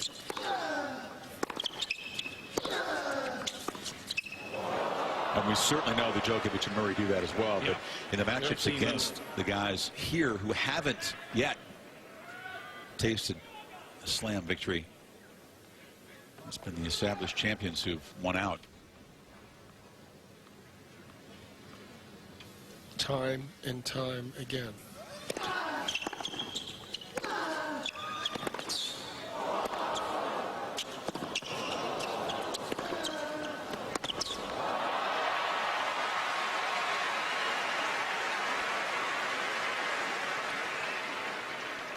$30 love. If he's going to lose the set, can Nadal take something at least out of Federer physically by making him earn it? Yeah, well, he's absolutely trying to get back in the set because this is just one break. So he's trying to do both things at the same time.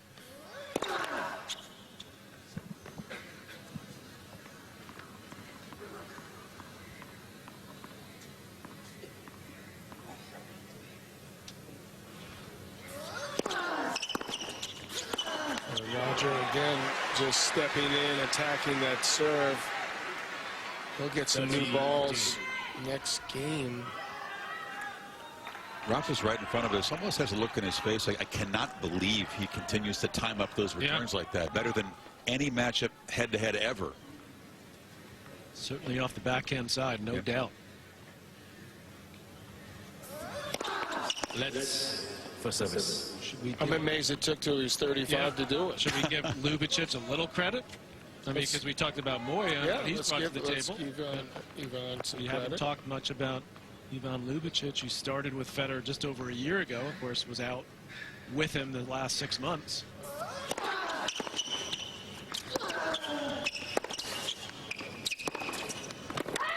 I think it's a great point because that has been an emphasis for Ivan, urging him to hit over the backhand and be more aggressive with that side. But he had a sweet one-hander. That was actually maybe his best shot, along with an excellent serve. And look out here for Nadal. It's 30-all.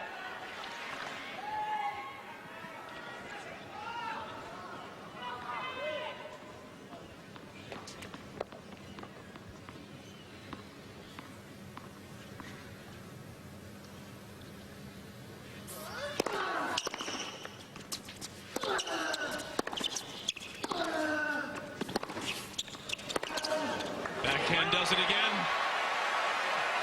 Spectacular shot. He really is. I mean, Nadal thought he had him in trouble, and he was the guy who was scrambling. So Plan C. Yeah, what do you have now, Charlie? Great point for 5-1.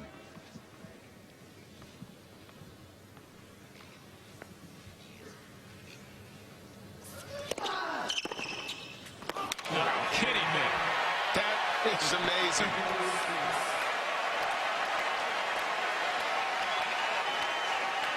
You talked about I've been waiting the for years. conditions, guys. That's one of the things that does help that shot, right? What you've been mentioning with the way the court's playing and the way the balls are playing. And positioning himself a little bit to the left, but all that works in his favor, and he's just executing.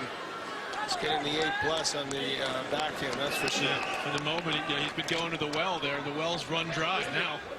As Federer is just absolutely attacking every backhand. Nadal just sending 3 rackets out to be restrung. They may not get back in time. 20 minutes. 22 minutes. Get one of them, for at least one. Presumably 2. If he...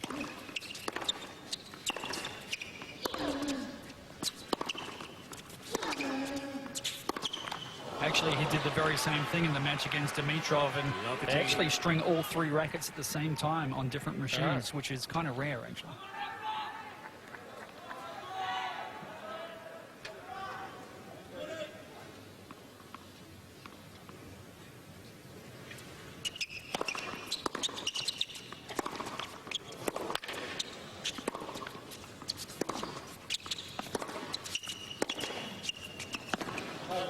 Mr. Federer is Federer stops the point. Is Is Nadal making a mistake by going with the tried and true plan at the Federer backhand when he's playing it so well? Depends how deep he can get it. You know, he couldn't try to entice him to go big because he's so confident. If he can get the ball deeper, maybe go for too much. But And missed. Good eye for Federer. It's 15-all. But if he hits it short, it looks like Roger's just going to have a field day.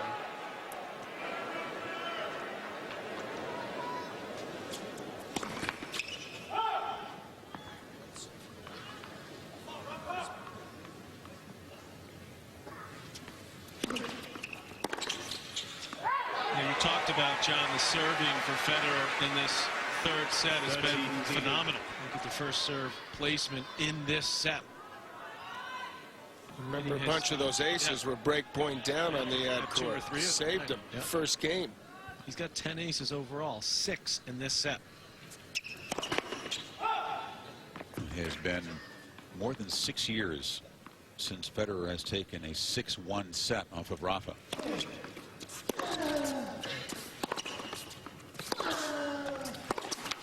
Those indoors at the O2. Don't jinx him, man. I don't believe in jinxes. 30-all.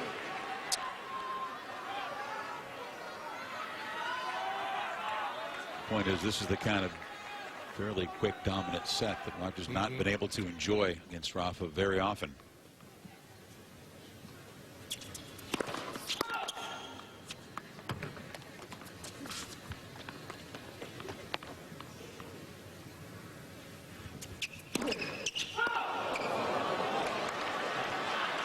30-14.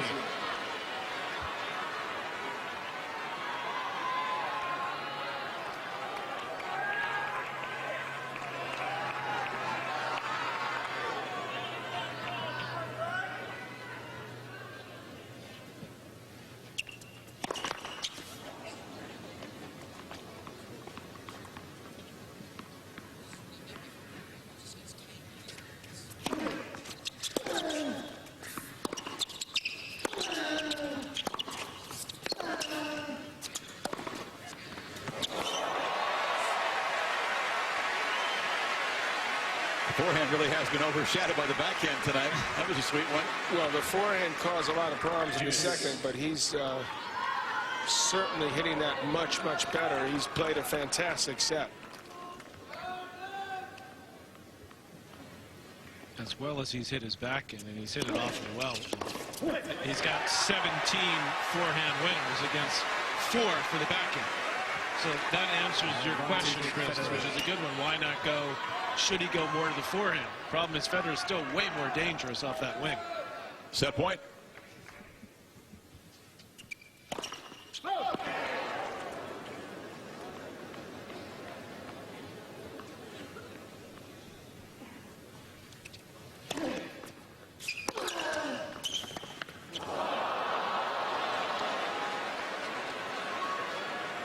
Deuce.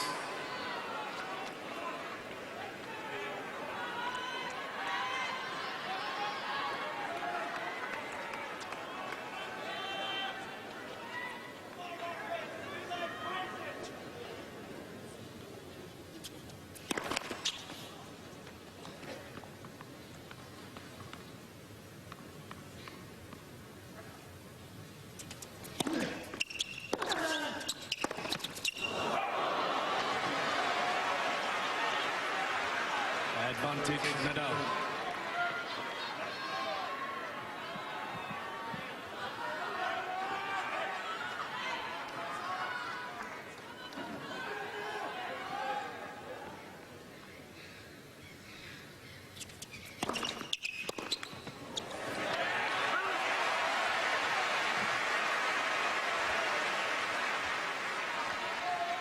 Deuce.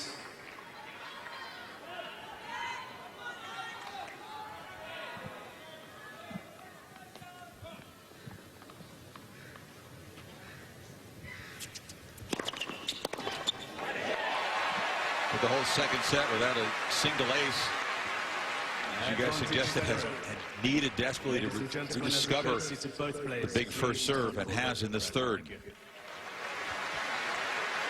Set point again.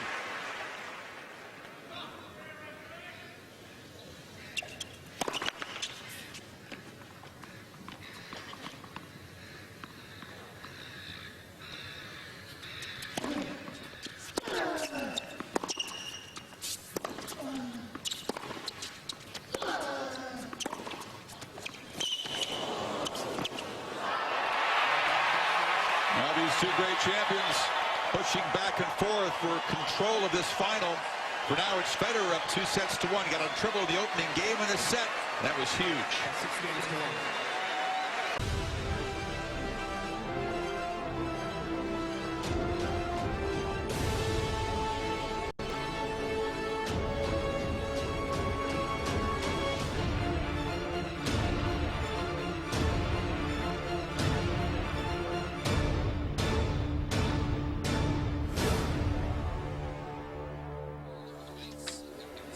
The intensity of these finals, sometimes the crucial moments can come in the opening minutes of a set. I feel like that's what happened in the third set when Federer was up 40-11 in that first game. Then I'll battle back, had chances to break. Federer came up with some huge serves, break point down.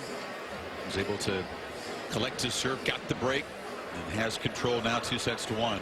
Good lesson for even pros watching. When he got way down, he didn't toss the set. He started to try to feel his way back into the match, find his form, find his rhythm, find his confidence. And then you knew Nadal had the momentum, and he was going to put the pressure on, which he did. And then when he did hold that game, Chris, all of a sudden, he started to find it. And no one was expecting, myself included, that he could run through it that easily. 6-1. Now within one set. So, you know, he's going to be doing the same thing. He's going to try to put the major pressure here on Nadal, see if he can get ahead early. Still have a lot of big chance for Roger, and typically the Australian crowd will try to bring Rafa back into this, but they love Roger so much here. I'm not sure they're going to do it. 4 sets. They played exactly 2 hours. Both guys still look fresh enough, Darren, from your position? Absolutely. Yep, both players look good to me.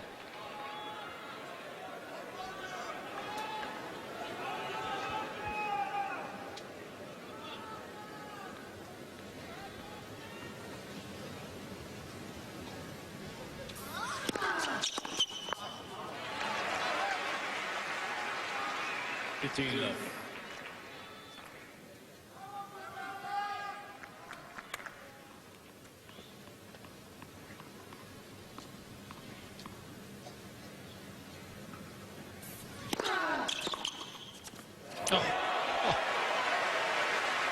That's a sidewinder backhand.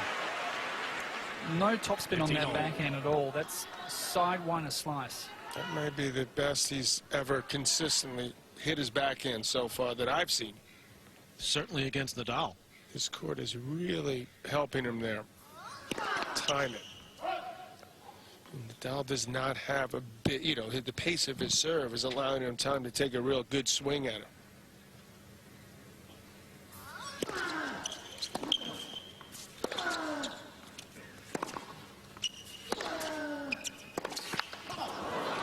Plan A for Rafa has so often been good enough. You see a change in tactics. What can he do to get out of what Federer is doing so well? He's going to dig in, just, you know, effort-wise, if that's possible. That's one thing. He's going to, you know, you're going to hear a lot of vamoses virtually every time he wins a point. Strategically, court positioning again, he might alter that. Yeah, the only real change he made was moving way back on the second serve return. I anticipate him moving closer to the baseline off the return. Because that paid off for him in the second set.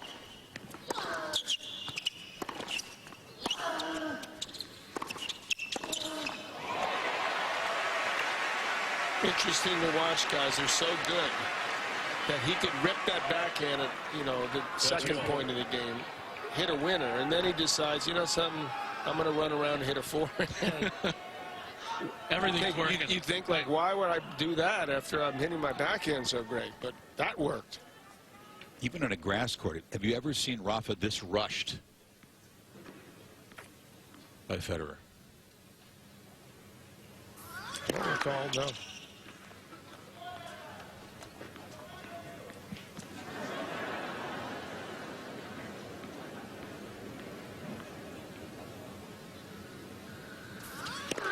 Let's second service. Well, cat and mouse going on now as Rogers looking to move around. That time Nadal went to the forehand, didn't get it in the corner. What's he going to do here?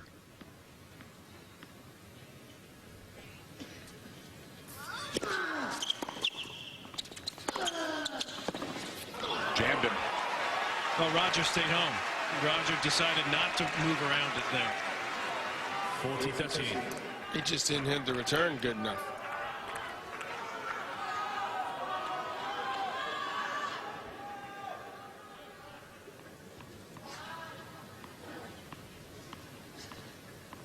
Al Davis said, just win, baby. This is just execute, baby. And then you'll win.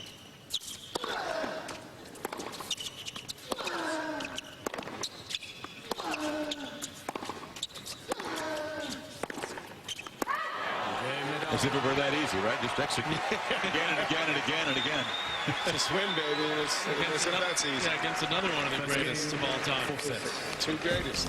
We go inside the point, and Federer has been able to attack the forehand wing of Nadal because he's hitting the backhand so darn well.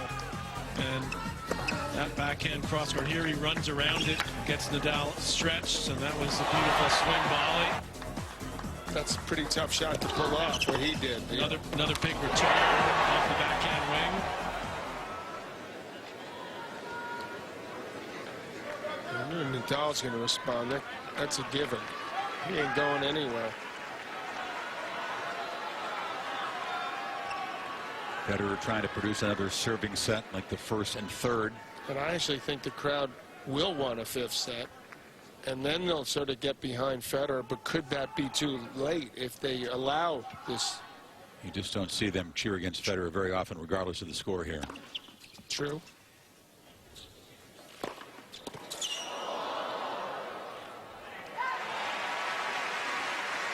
But this man that's about 8 feet from us is the greatest single. You know, I played some great competitors, Connors being one obvious one, but this guy's the greatest competitor I've ever seen. People love that, you know, respect it. Said the other night you can outplay Nadal, people have, but outcompete him? Dimitrov tried, a little bit short. No, it was a heck of an effort from Dimitrov. He won a lot of fans. Won a lot of respect in the locker room Yes. as well. Many feel like he may have arrived, even though he walked off the loser that night. I hope.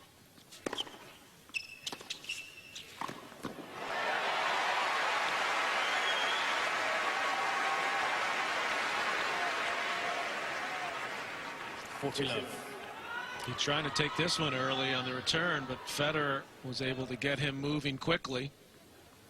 Knocks off the volley.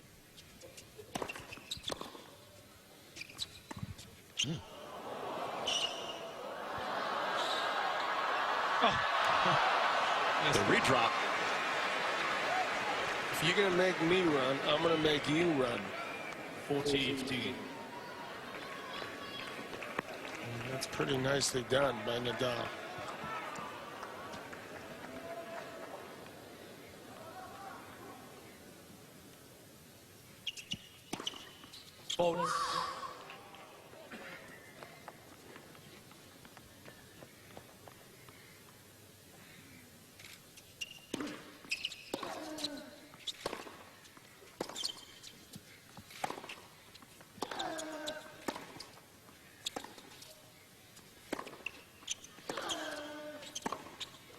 Saves a lot of energy if you don't have to run around that backhand. For Roger. Yeah.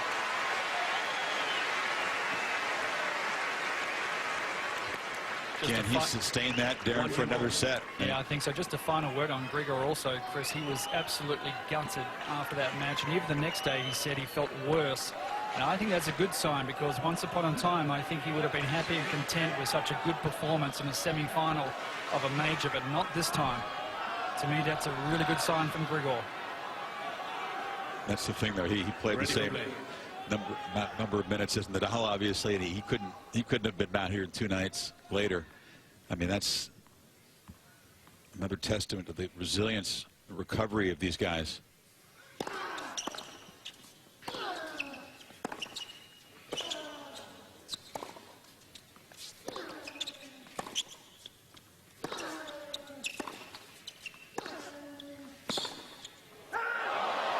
Federer's 5-setter against Wawrinka, even though it included a couple medical timeouts, was just 3 hours and 5 minutes, so quite a bit shorter than Nadal's 4:46. Not nearly as many long, tough physical points in that match.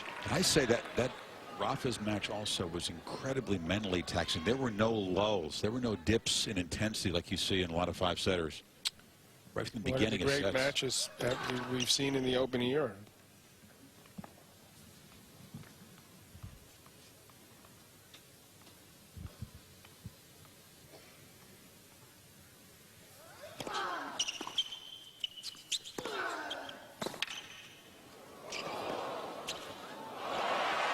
Very nicely done by Nadal, showing some excellent speed to get up to that quickly.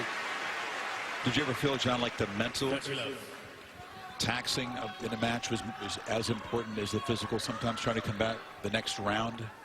Oh, especially at the Open when you had to come back the next day, you know, play semis and then finals.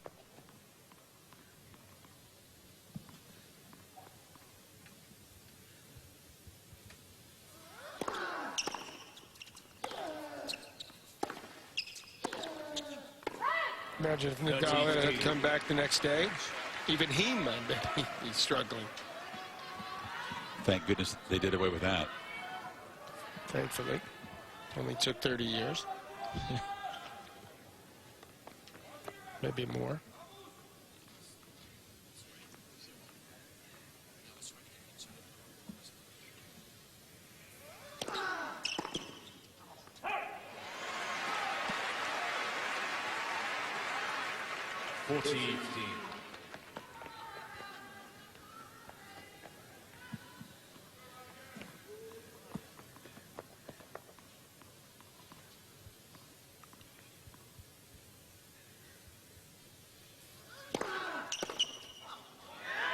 Comfortable hole for Nadal. Jumps in front. 2-1 in the fourth. Now leads by 2 games to 1. Welcome back down under. Literally down under. Yeah. It's a wonderful vantage point. You can't see the far side of the court very well. You use the monitors here for that, but you can certainly see the player in this end of the court and their expressions, their body language. It's a wonderful thing to see. It's even better when the ball kid and the linesman aren't in the way. Yeah, here I am over here. There you go. It's tight, but it's still a great spot. Yeah, pretty good spot right here. You have to like your fellow commentators. Yeah, to sit in we there. get along okay. Yeah, I think we're all right.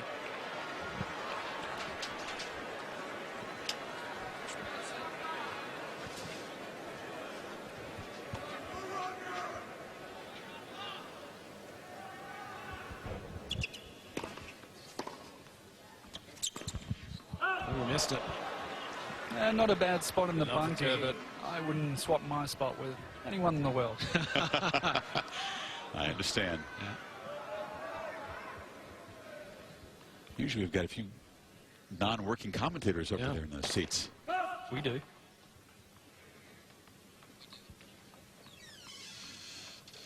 Any unbiased ones? We don't. No, little opening for Rafa here. Federer cannot afford a dip in intensity. That's a really careless first shot that contributed to the miss there.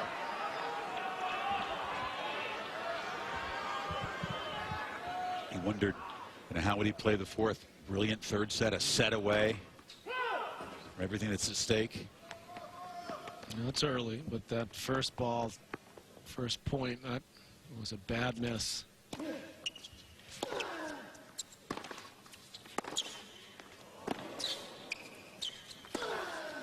And Nadal aims to make him pay for it. And he'll be happy to take advantage of it. That was a wicked couple of forehands there from Rafa.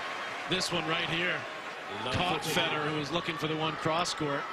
And look at the footwork to get himself set up. How quickly is he turned this around?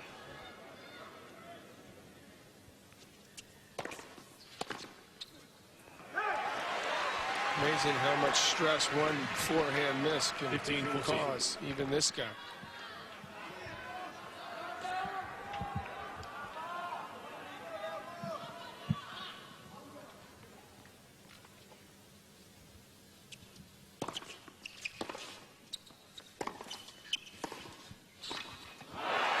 And Nadal breaks. There have been breaks early now in all four of the sets. They haven't had the sustained building of tension to a 4-all, 5-all type set yet. And in each case so far, the guy who's got the early break has been able to hold on to it. You still feel like what happened early in that game contributed to what happened at the end, and his balance, he just reached for that. That was a bummer of a game for Federer.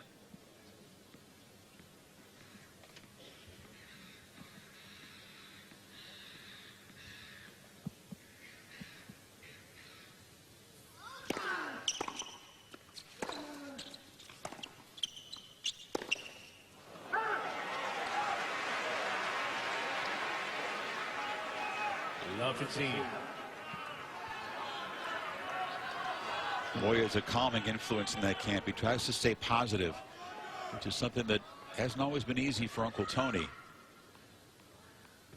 So that's one of his other contributions to the team. Didn't look all that calm right there, I have to say. Not after that forehand.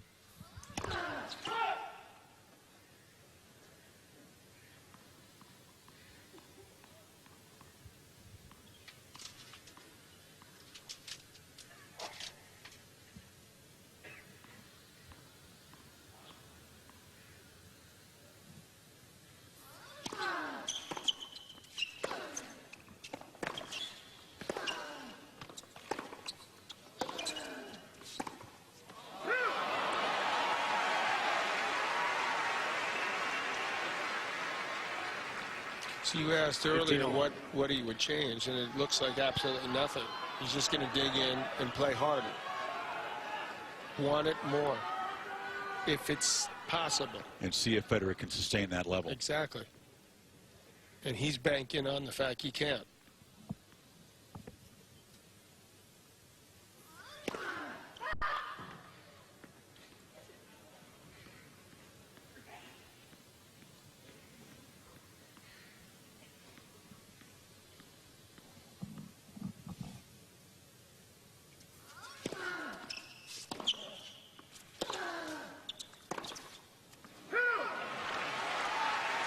And he hasn't so far here. His level is clearly dipped. Seems like a little indecision, John, on the Federer forehand. He's not quite going after it. All since that one miss, right, in the previous game. First point.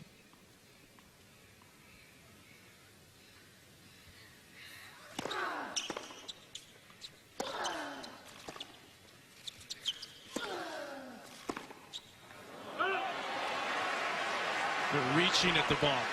First time he's really reached to the backhand. The footwork not crisp.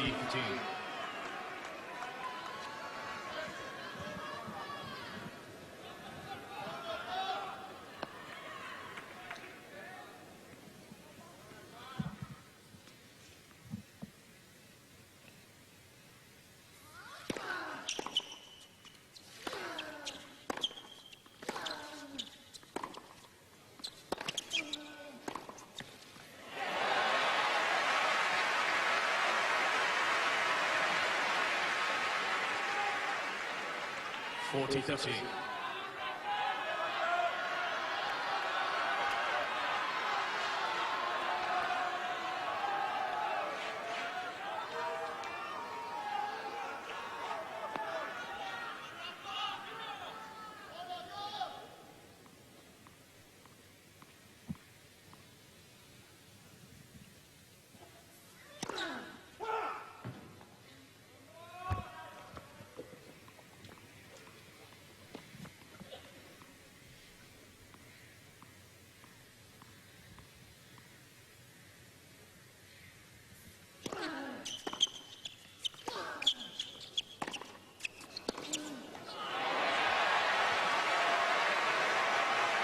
Federer's pushed back the deuce,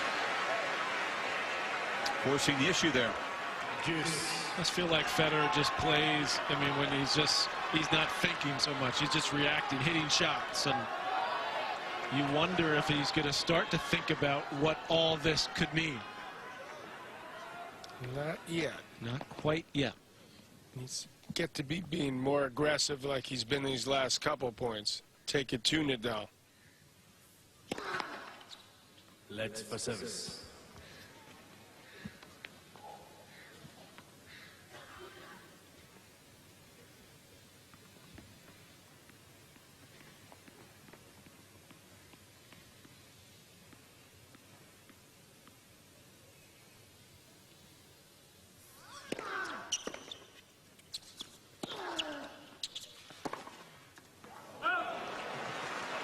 Mr. Federer, There's a challenge. On the right near sideline.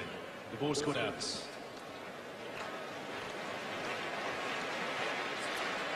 don't know if he's going to like the result. Kind of a hopeful challenge. Usually he's got great eyes when he uses the system. This wasn't that close. Advantage Nadal. Mr. Federer has 2 challenges remaining.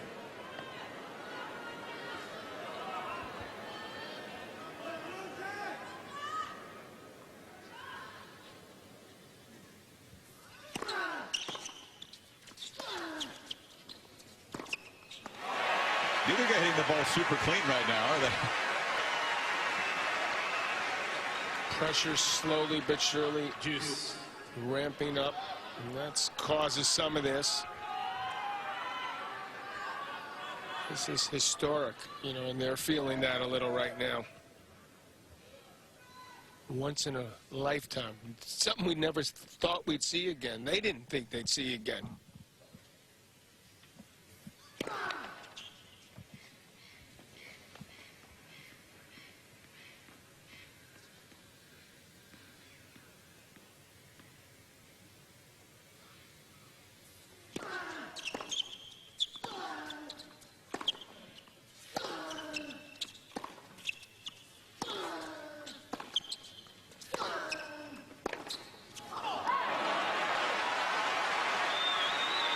Would expect a reaction from Nadal if he can get this hold. Advantage Nadal.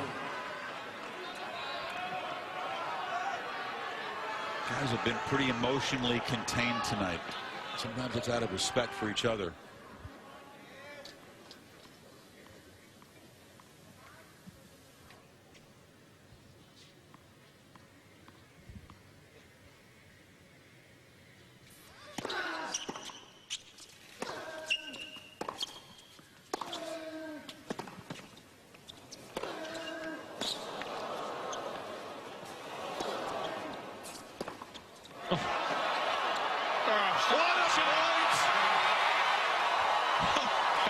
Did he do that?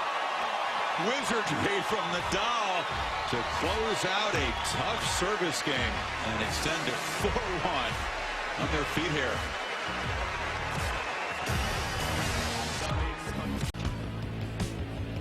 Both guys pulled around the court by some terrific angles from their opponent. Watch this from Nadal.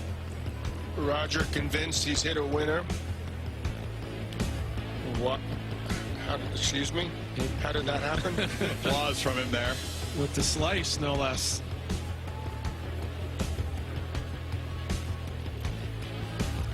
He does have a few squash courts at his tennis academy, so maybe he's working on that shot too.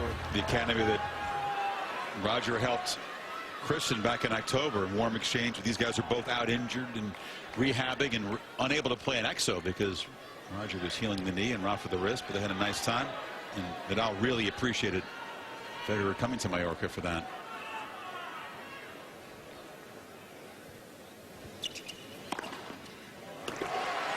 Appreciated that forehand he bricked a couple last service game. Okay, but there's a real friendship. No, really, a lot of respect. I would say unique among the top guys at this moment. 30 love. As close as you can be when there's this much competitive tension. They both supported each other a lot in their charitable endeavors, and they go out of the way to help each other when asked.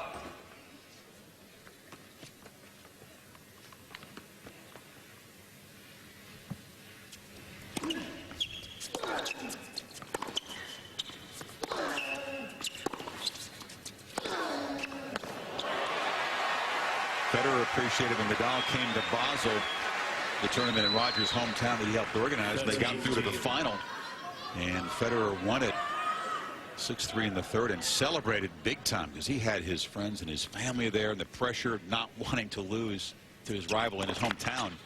It's the Roger Federer Stadium there. Yeah. That's the most recent meeting. Very quick indoor conditions there. No surprise.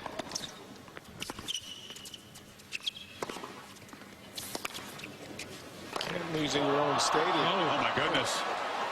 Absolutely flailed at the forehand. A little smile, but Well, he didn't sure to hit the forehand or an overhead. So he actually tried the overhead, but he didn't get ready for it. I think he was also thinking that it maybe was going to go out. That's why he took a look behind him to see where he was on the court. If he loses this game, and then we're definitely headed to a fifth.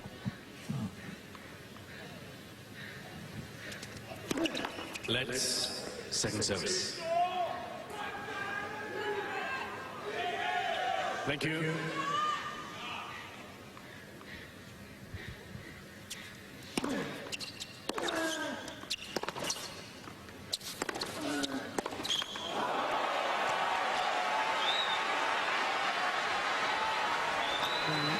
There's no question about that. So this is like a set point.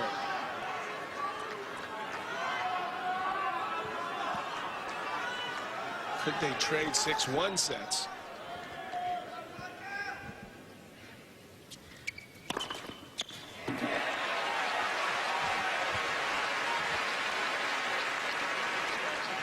Juice.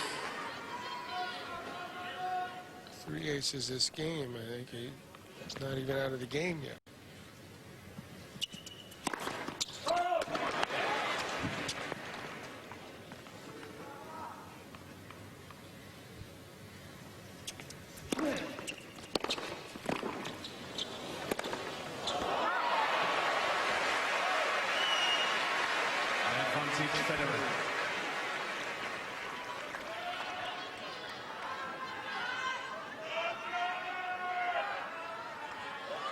First time that Rafa's girlfriend, Maria, has made it to Melbourne.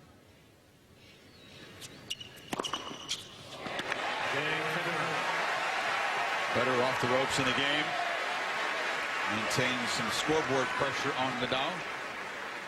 Nadal leads by 4 games to 2.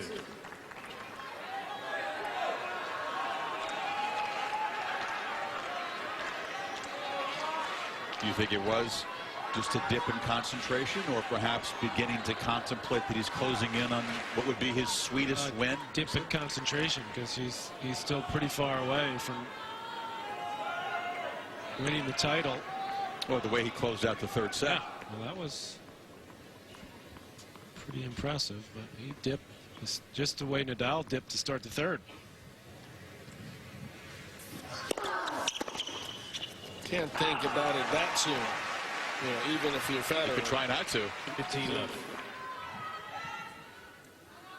He did hold the first time, so he was, I don't know, it's just inexplicable, but nerves do nasty things at times.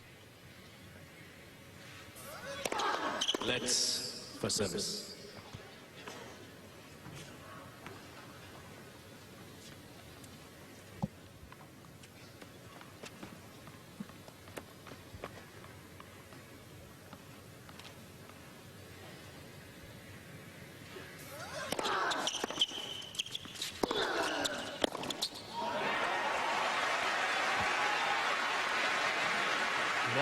Seemingly moving as well to his forehand side is Federer, and Nadal seems to be zeroing in on that. That could be the subtle change that he's making. Go out wide to his forehand more.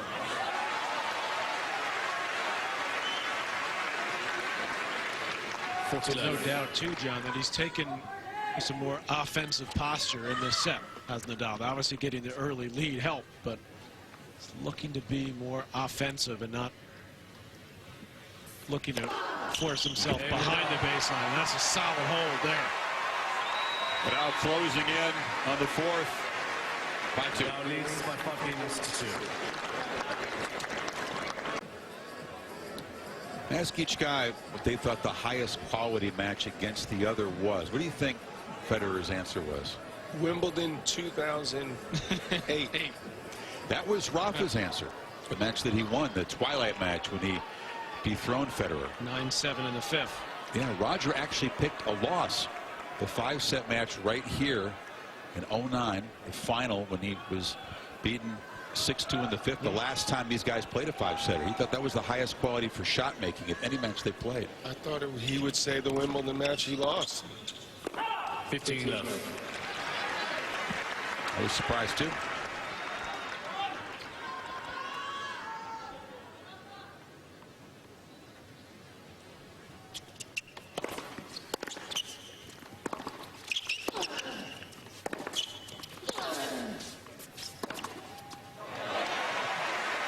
Wants to at least get the hold so he can, if he doesn't break, start off the final set here of the Australian Open serving.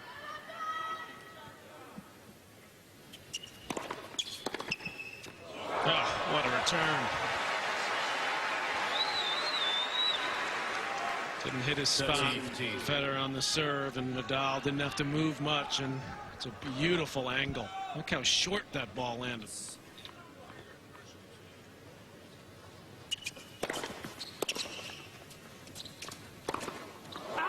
Missed it.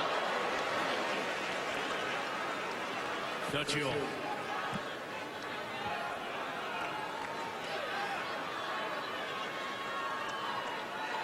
Can't relax in the box for you. Not tonight. Not in this one. 40 Back and forth we go.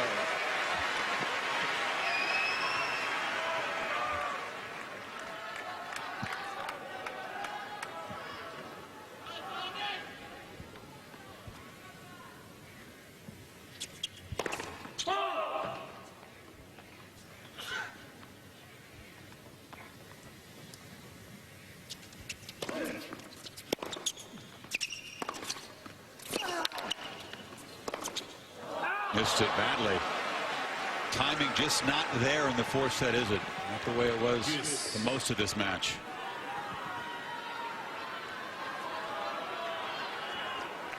It's amazing what literally a couple loose shots do to your head and to the guy, Roger Federer, even his confidence, his level. His concentration slipped. It's human. These guys bleed, I think. Advantage Federer.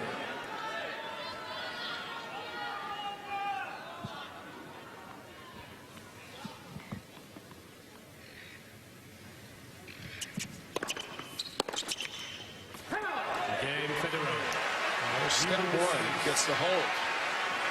What do you think Federer's level of concern is about being able to win in 5 over Nadal? I think that the fact that this match is 235 in length and there hasn't been that many grueling points. Not that hot. Yeah, at night. What about the mental aspect, though? That's going to be a challenge, but I think physically he's okay. Because if he can't break here, and Nadal hasn't faced a break point in the set, you're going to go the distance down under.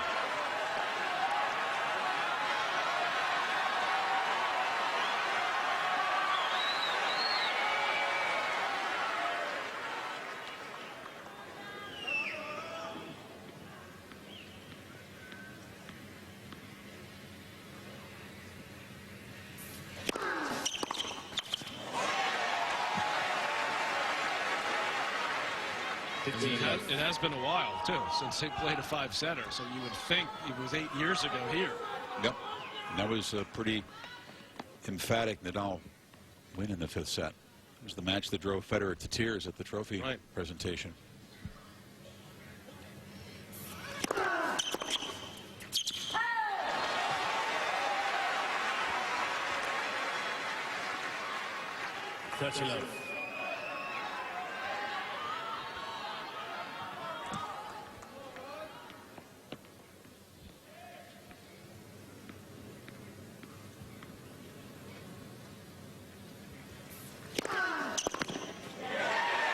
Well, he has gotten command of his service game too in the 4th. And not a hint of nerve so far closing out. Tired? No, but he does get tight, but no sign of that trying to slam the door on the 4th so far. Faults.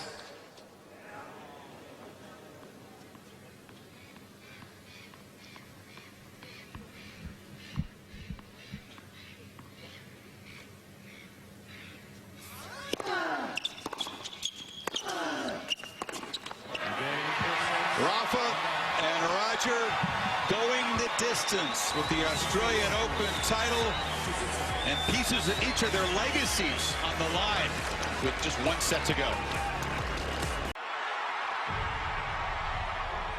A sustained ovation inside Rod Laver Arena. And the 2 legends back here to fight for yet another championship. It's a very, very special thing, I think, for both of us to be in the final of a major again. All these achievements have to taste a little sweeter for the passage of time. I think both of us would have never thought that we were going to be here. It's real now. It was a really honor to have all these matches against Roger. I have a lot of respect for him. I think he has a lot of respect for me. My expectations always when I am playing tennis are to fight for everything. I guess in the very beginning you're not quite sure how far is it going to go, how often are you going to be playing, how epic some matches can turn out. Nevertheless, I think I'll be actually quite relaxed, quite calm, and that makes me maybe potentially more dangerous in the bigger moments because I might play like I have nothing to lose.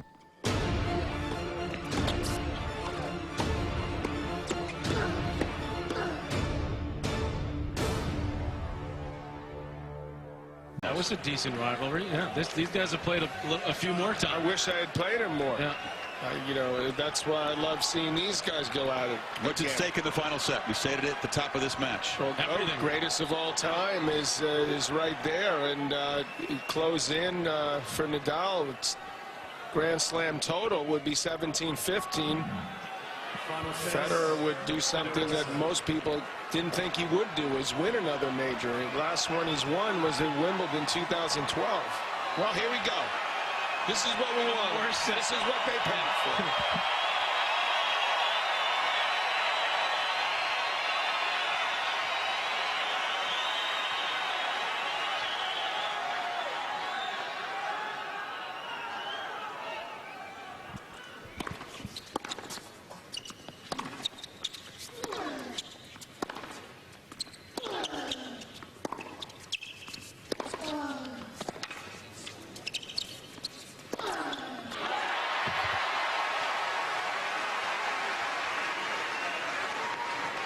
Love the team.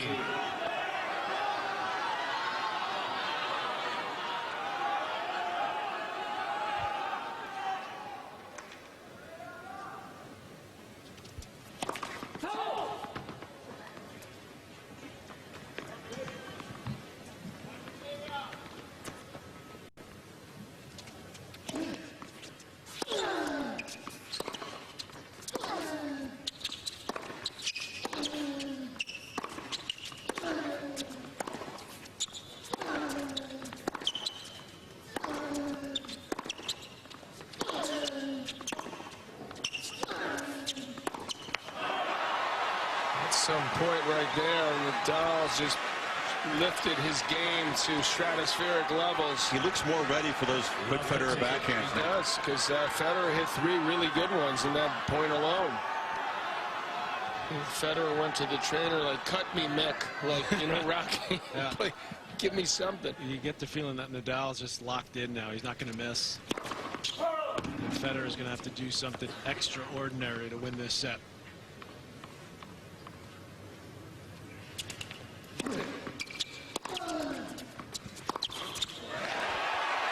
He's capable of it. Yeah, we know that. Those second serves are laid in there a little softer than 15 usual.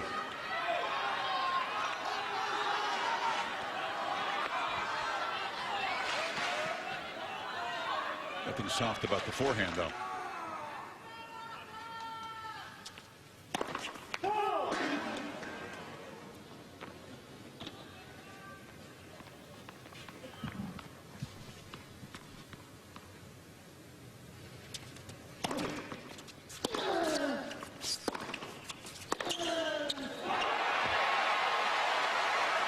Nadal, a very deep return position. And it creates 2 quick break points. He knows he's got his legs under him, Chris. That's why he's doing that, because he's like, I'm not going to miss. I'm not going to take a chance on taking it early. I'm going to make the return, and then I'm going to go to work.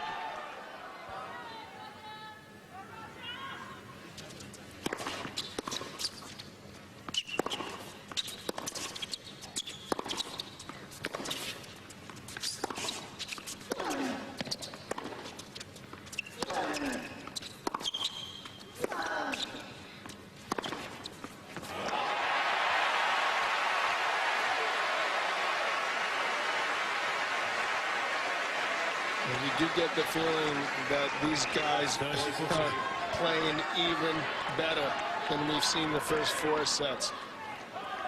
We haven't seen them both play great in the same set yet. I think we've seen it now here early in this 5th.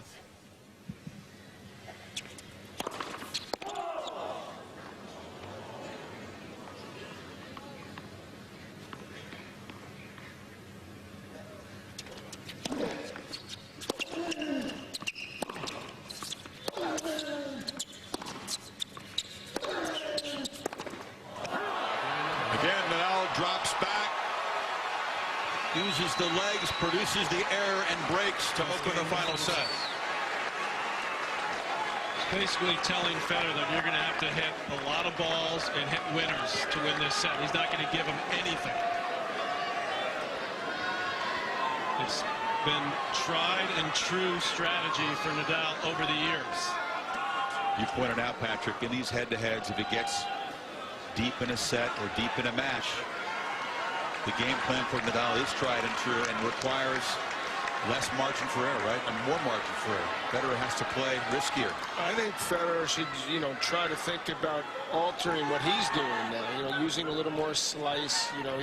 He's trying to hit through Nadal, which I think is extremely difficult to do. Does he have the Obviously. legs to do that, though? Well, that is an excellent question. Maybe he doesn't feel like he's moving well enough to do that. And again, in all 5 sets, break of serve fairly early in the set. In each case, the man who's broken first has won. Thank you.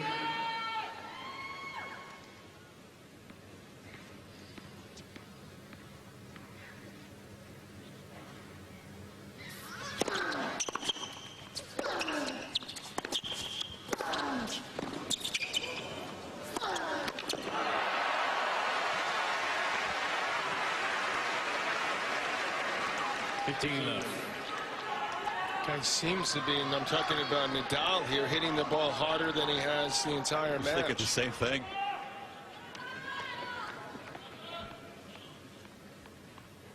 Can you hit it harder and have more margin at the same time? He can.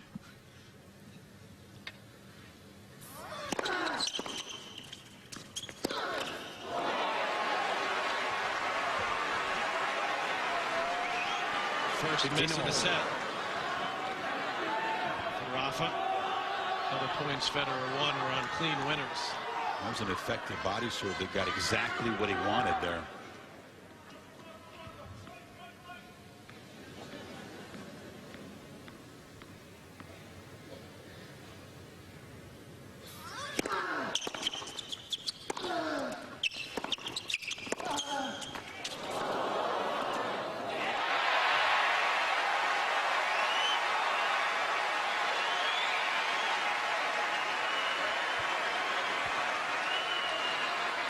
Federer got up to this ball quickly after it hit the net court, made sure it was a ball that he could get on top of with that little quick step.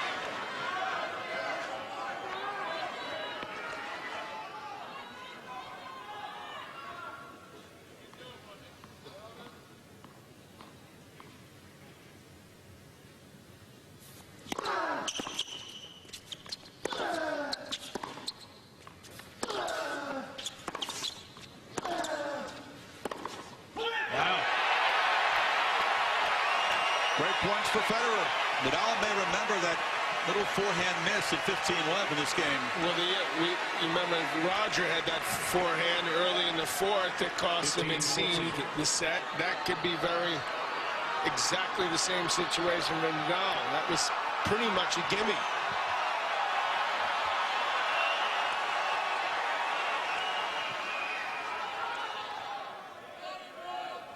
Thank you.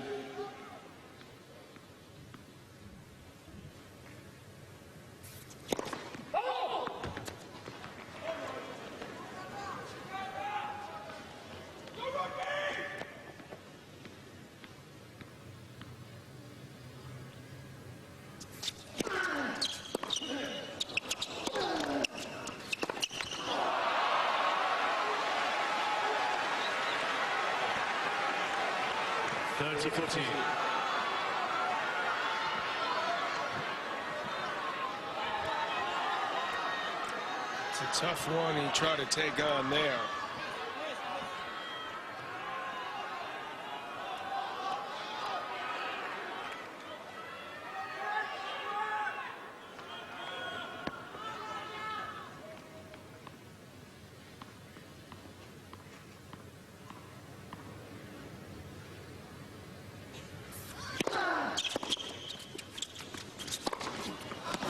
No mistake that time.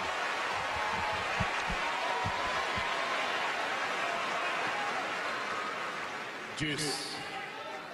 Tiptoes around that court so beautifully. How about the side spin on that shot? It actually looked like it was going to be out and spun back in.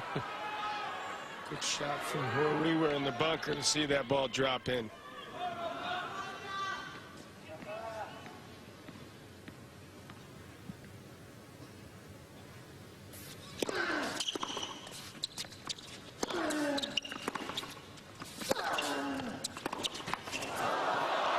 is over.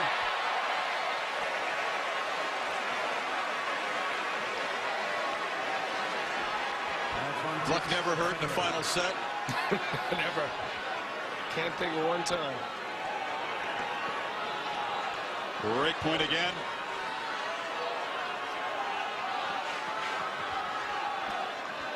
This crowd's going to go crazy if Roger wins this point. Ready for play. Thank you.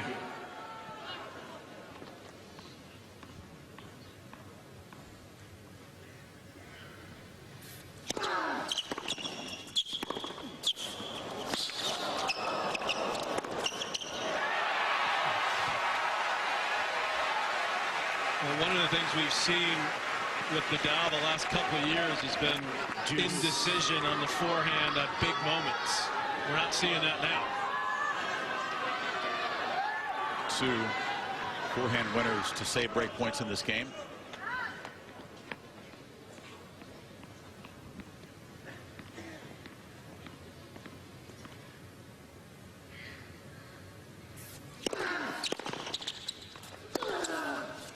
And another. Well, that's for sure. Wanted to inflict pain with that shot. All the work in the offseason. I'll tell you, this is getting more and more painful for Federer because he really believed that he was going to get that break back.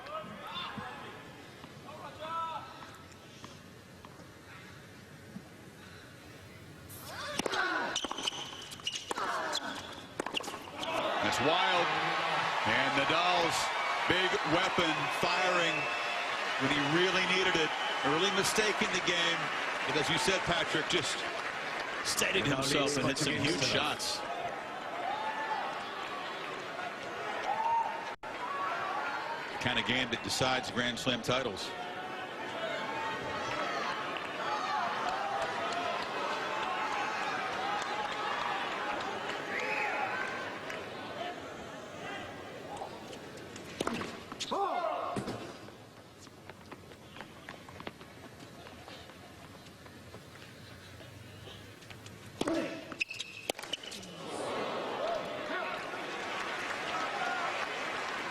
Tina.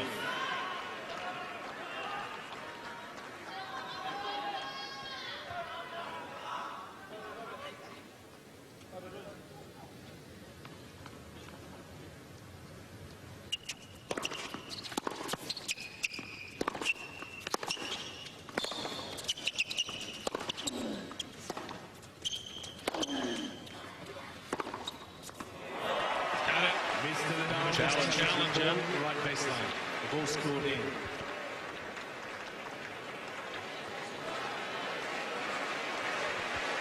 Early in the set, but he figures it's worth the challenge. But it dropped on the baseline. Going for the kill, trying to get the double break. 30 love. Mr. Nadal has 2 challenges remaining.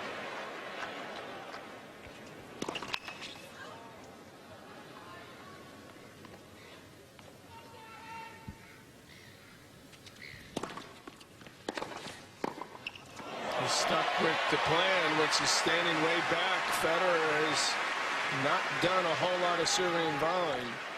40 love. Certainly the court is open for him if he's able to execute a solid volley.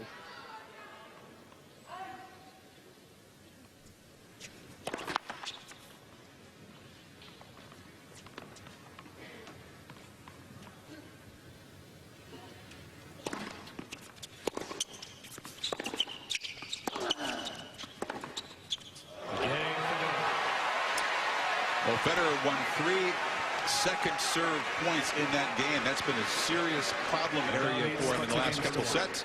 2-1 Nadal. Right at the 3-hour mark in this final, the trainer out, Paul Ness again to massage the right thigh of Federer. They had a brief exchange. Courtside mics don't pick it up.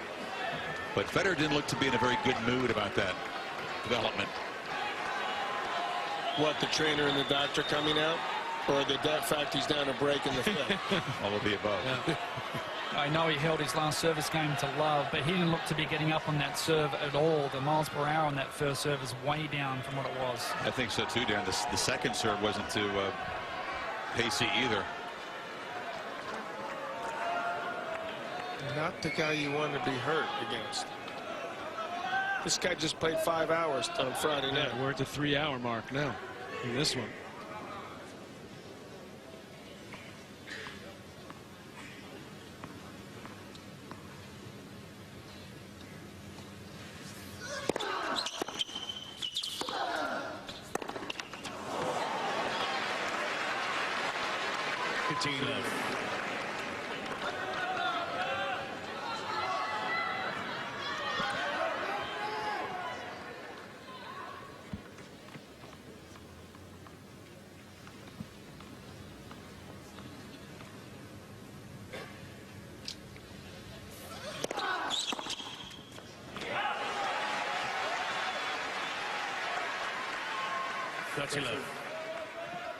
And while the MPH has gone down and the efficiency from Federer on his serve, it's gone up for Nadal.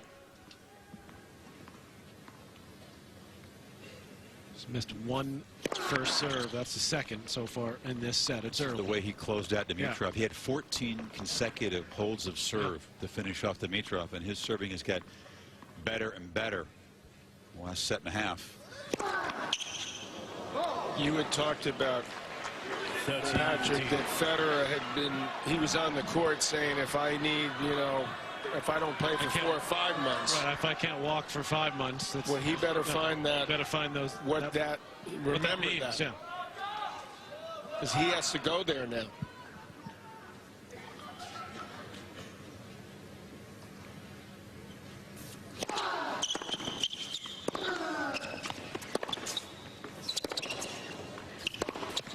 Nadal does it all the time. Well, that's just second nature to him, isn't it?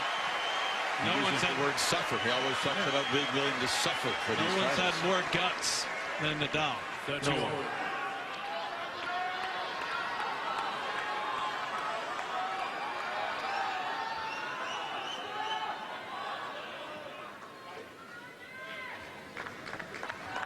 It's been easier for Roger.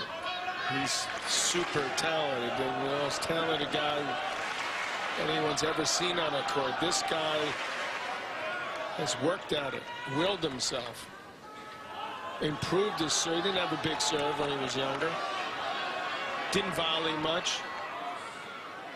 A bird made his mark there, right where Rafa's standing. So the ball kid's got to come up and take care of that.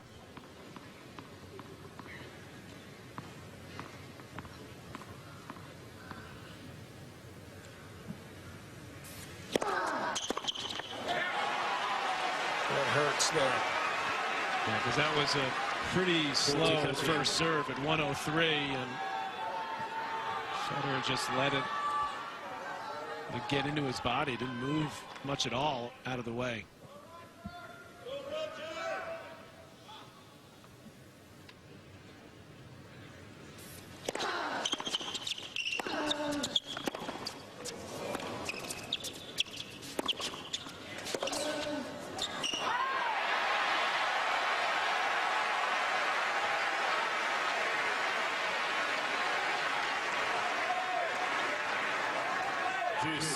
Trying to move his legs,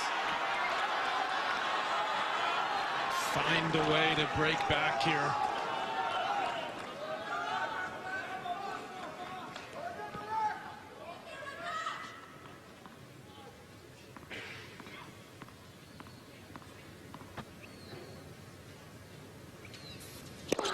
Let's for service.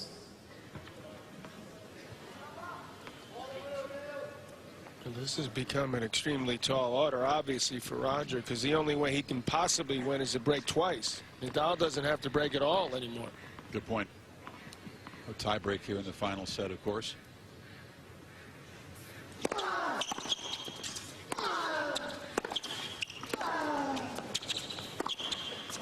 that was excellent footwork there from Federer. Well, if his movement is depleted by that right quad, he's showing plenty of guts right now. Yeah, he sure is, and he's moving really well. Advantage Federer. See, the quick steps allowed him again to get to that ball early so he could take it above waist level. Fourth break point chance in this set. Above waist and below shoulder. Yep.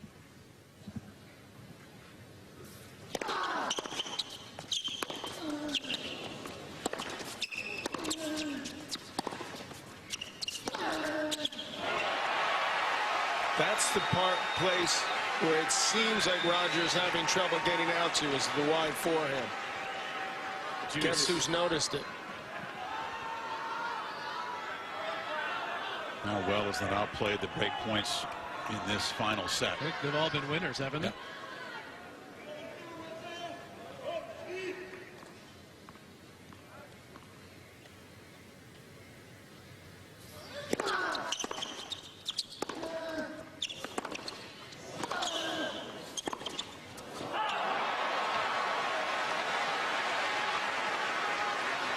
Going to come in behind that backhand, sort of ran through it a little.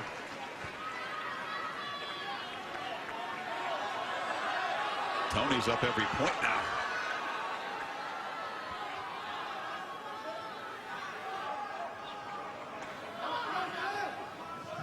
Thank you.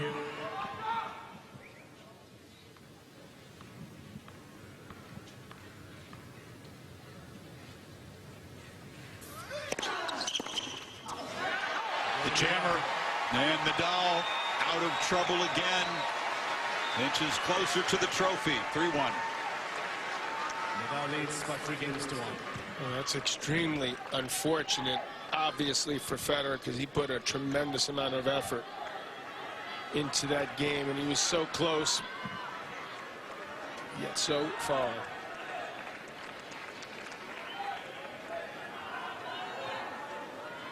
Both of Nadal's service games in this final set have taken 10 points to win.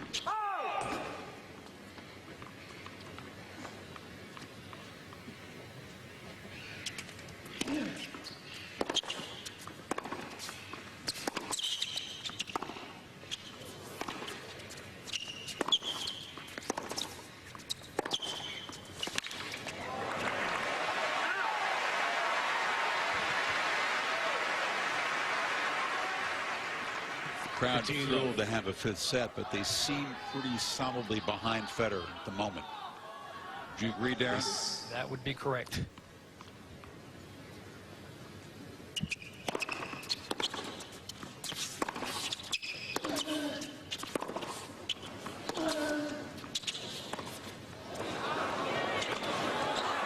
Plenty of legs to get up to it, and he finds the line.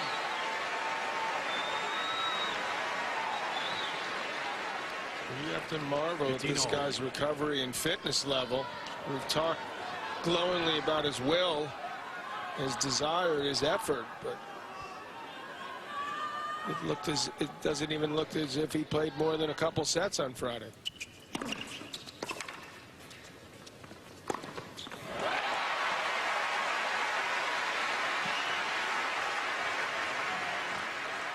He's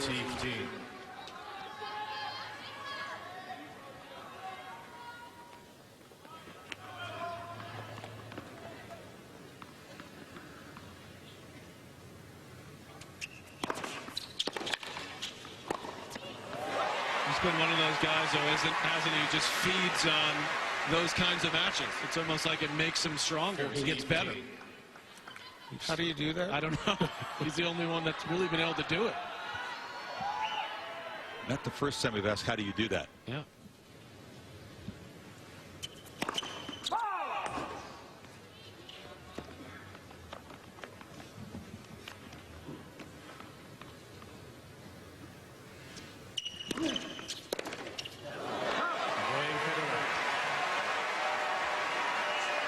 Continues to apply the scoreboard pressure on Nadal, who serves up 3-2. Time for Break Point, brought to you by Canada Dry Ginger Ale. Well, this was a break point, one of the break points for Federer early in this 5th set to try to get the break back. That was a tremendous return there from Federer, and look what Nadal does. defends it right off the bounce and then gets control of the forehand. Then Federer let that one hang a little bit, that forehand. Nadal says, okay, I'll step up on the backhand. I mean, he couldn't have hit a better backhand return, that second break point that we saw there. You just got to hand it to this guy. How do you turn defense like that into offense that fast? We underestimate his ability to take those balls sort of right off the bounce. So we see Federer do it all the time, but he can do it too. Not just do it, but do it well.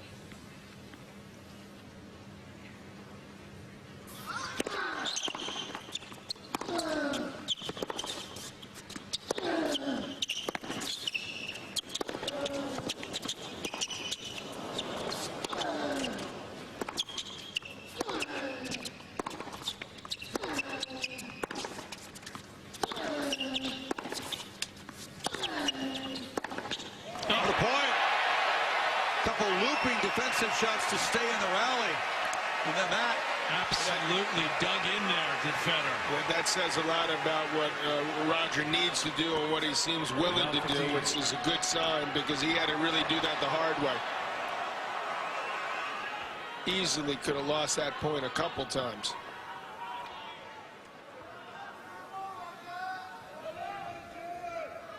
Thank you.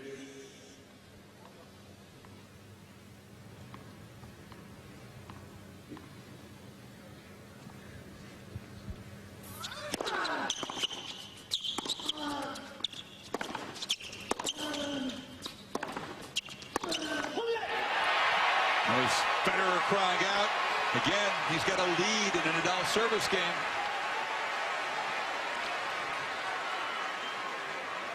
Love 13.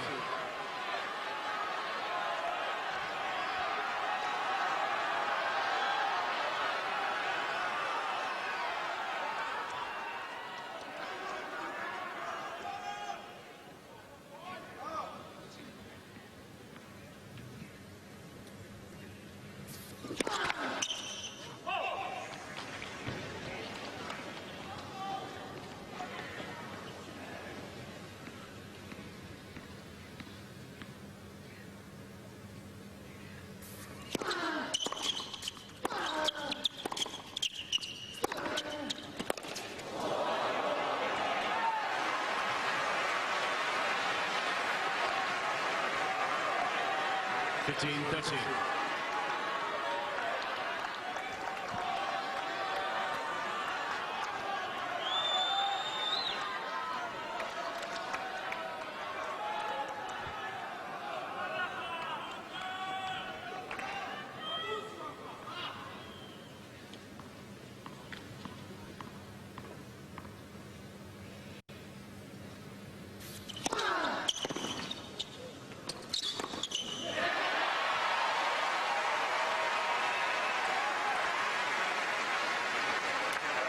He's made a living off that serve against Roger. It's just incredible angle he finds. He's just on it so fast. And he moves up to that short ball so quickly.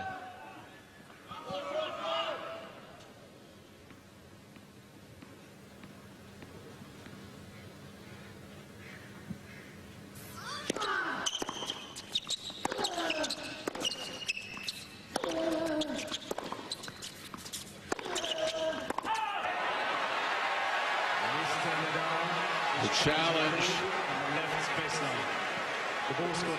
This one looked to be long to my eye. Look, he already had one, so that'll be his second one gone. And the forehand letting Rafa down at that point. That was the first shot that he backed off on, really, to me, in this set. It gives Federer a break point. Can he grab this one? 0 for 4 so far in the fifth.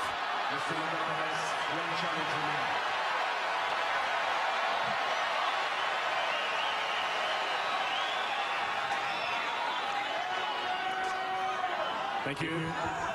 Players are ready.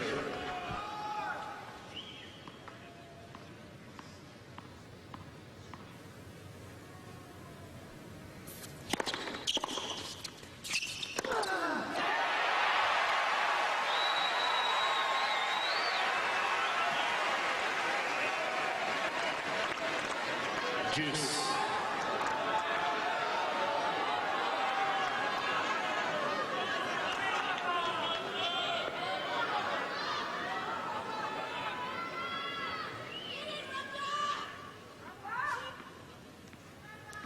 Thank you.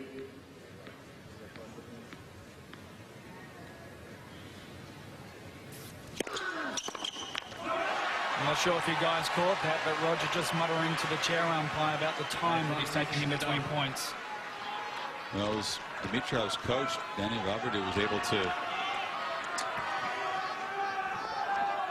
get a time violation called in the last match. Nadal has not been hit with one tonight.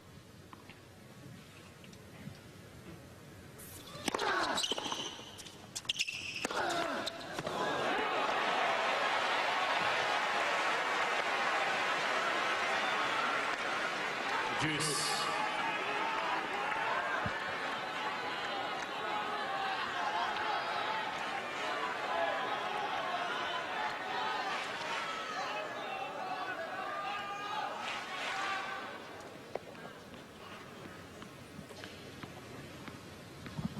Too late to call it now, though. Don't do that.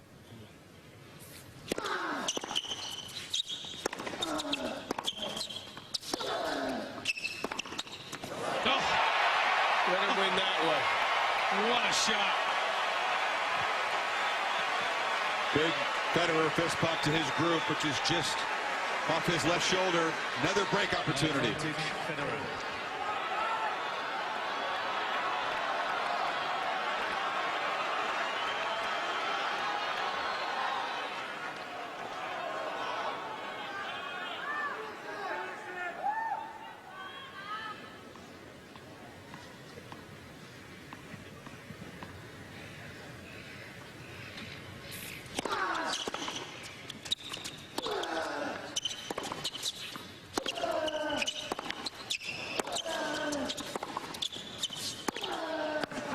Missed it.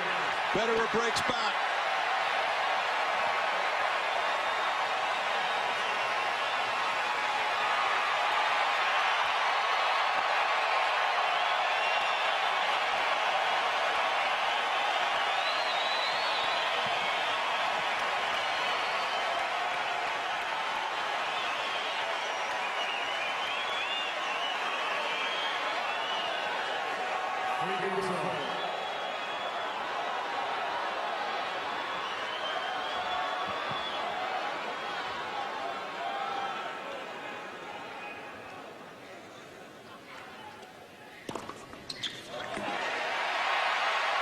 He's only down to one challenge, so he's got to really think about it now, Nadal.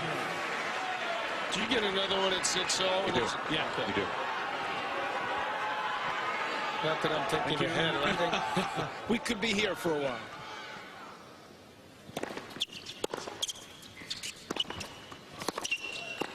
This isn't good enough for you yet, John? It's perfectly amazing.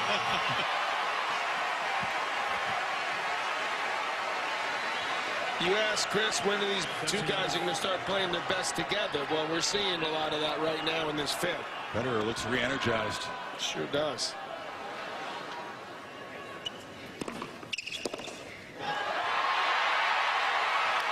Rafael a little deflated at the moment.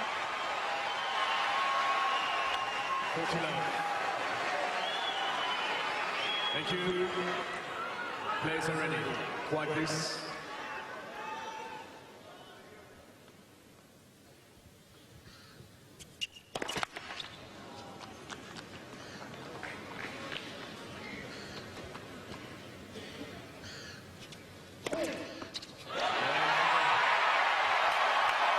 And Federer in front 4-3.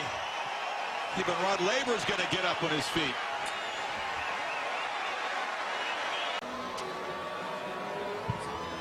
ESPN Courtcast. I'm not sure what it said when Nadal was serving at 3-2 up a break, but right now, safe to say at least it was reversed, at the very least. it's a lot for Rafa to shake off. His fans do not want to recall the 2012 final when in the fifth set against Djokovic he was up a break and let it slip away. That was 4-2 in that match. In this case, 3-2. 61-43. It's going up as we 104%. speak.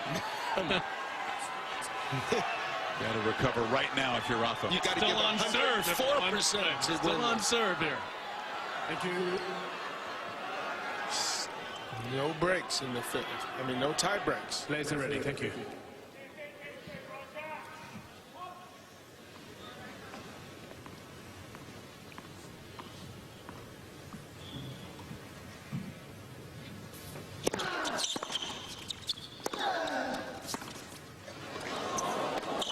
Wow, what a shot. He hasn't used that much at all. Came in handy there. Yep. And Nadal struggled on every service game in this fifth set. Exactly. Two very tough holds, and then the wear and tear showed in that last service game. Please.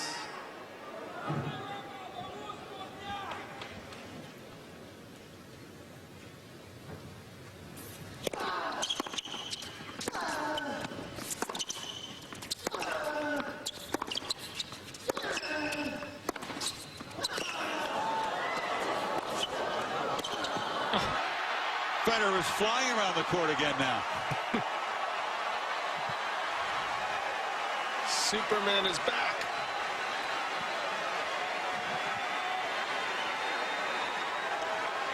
Love 13.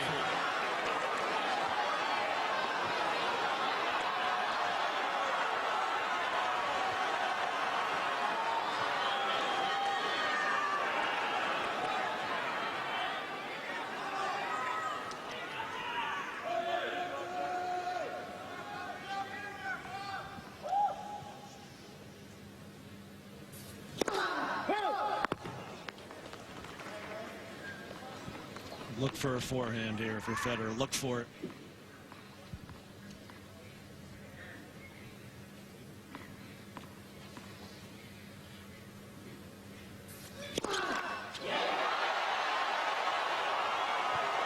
And maybe Nadal was looking for it.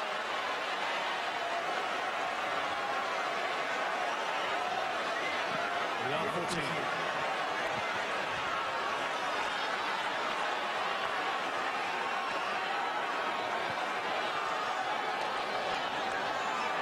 Thank you.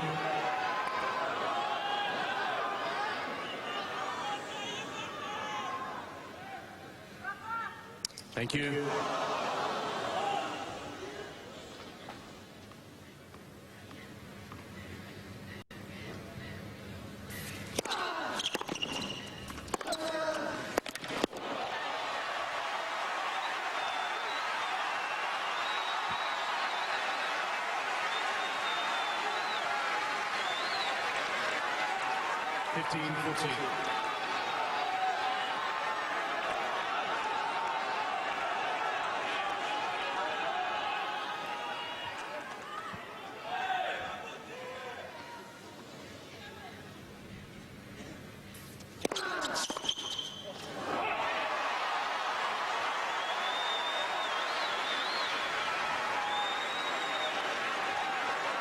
$30-14.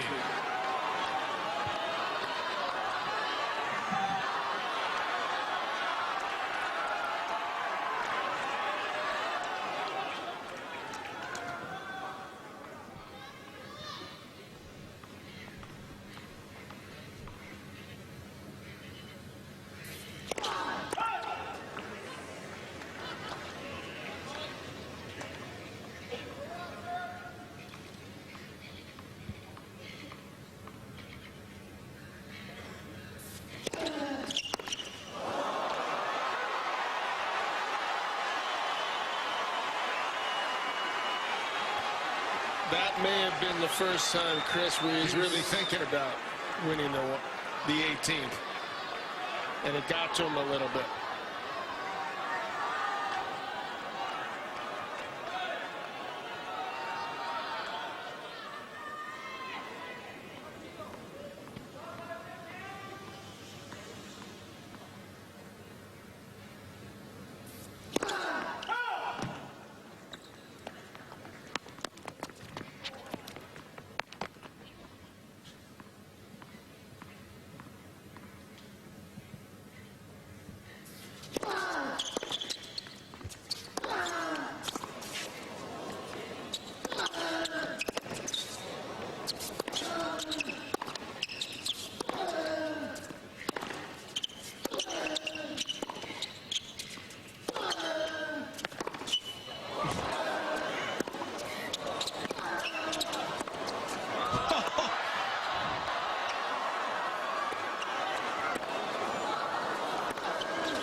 Who can dig deeper?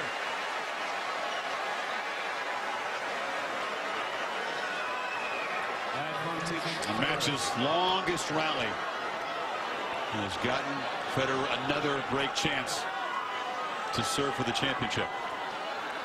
Thank you.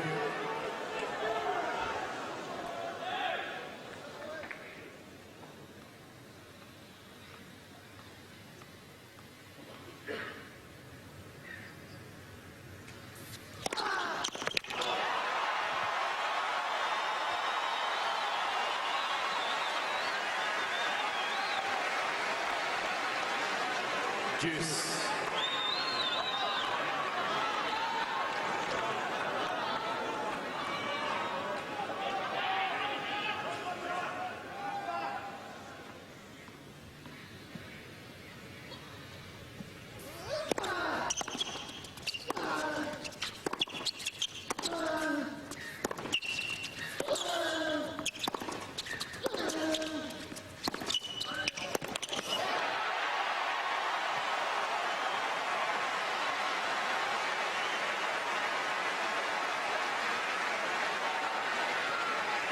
Advantage Federer.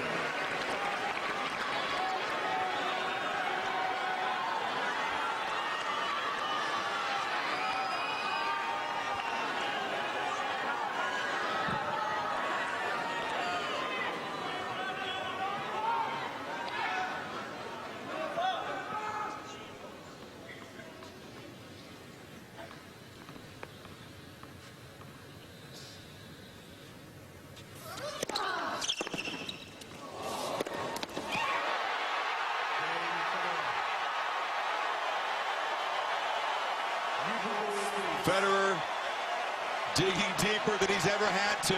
Yep.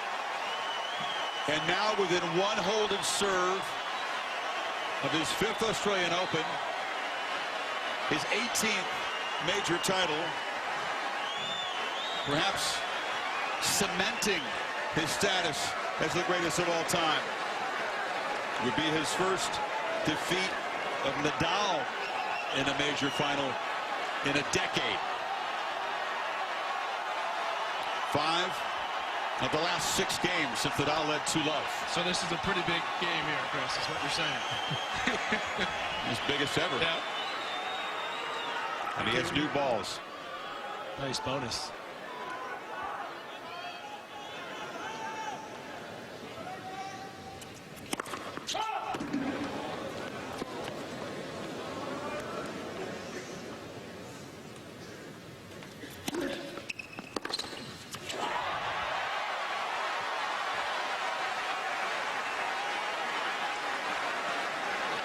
Love the team.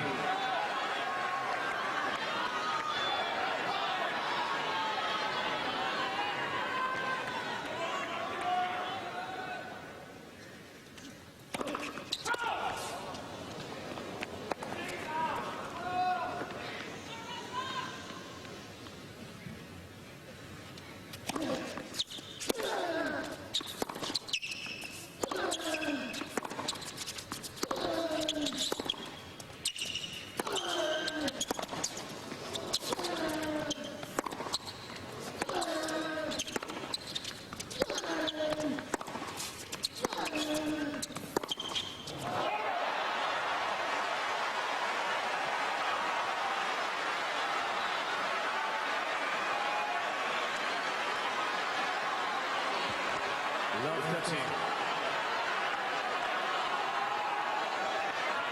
We didn't think he was going to go down easy, did we?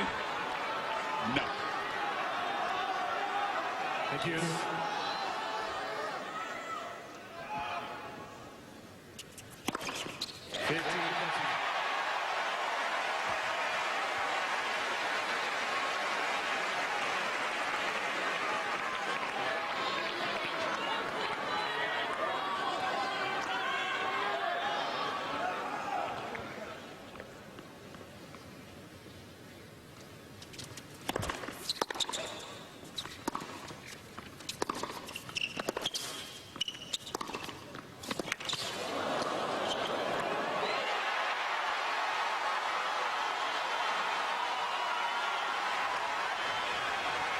You should have known it probably wouldn't end here. 2 break points to Nadal. How can this guy even possibly dig deeper?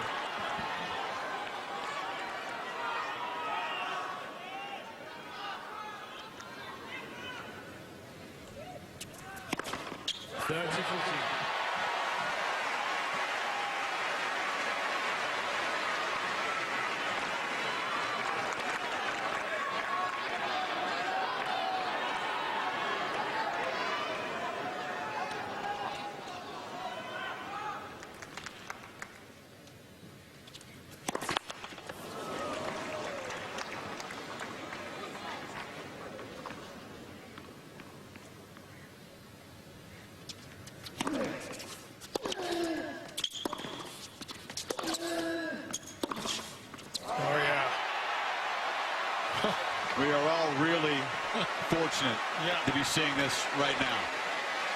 You can tell grandkids about this one. Juice.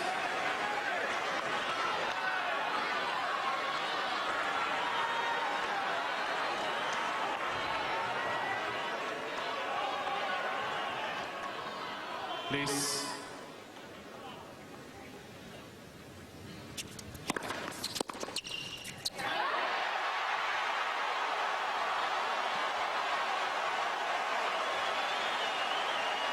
Championship point. Advantage Federer.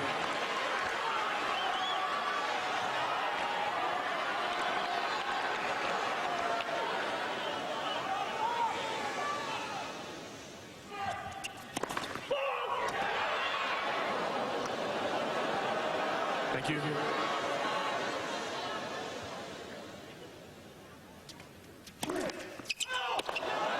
Mr. Federer is challenging the call on the service line. The ball's got out. This has a chance to be good. It dipped down.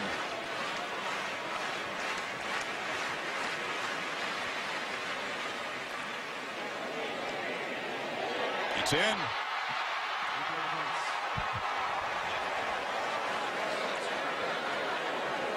Advantage Federer.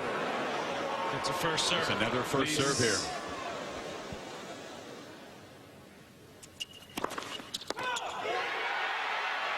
Mr. Federer is challenging the call on the service line. The ball's got out. Well, if the call was correct, it could be championship. Because Nadal did not have a play on it. It might have been influenced by the call, but it missed. Second service.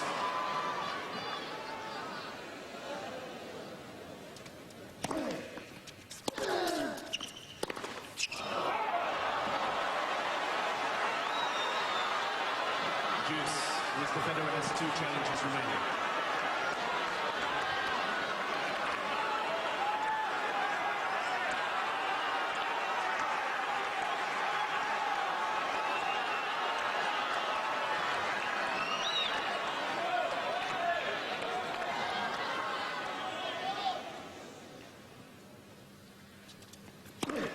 Advantage Federer.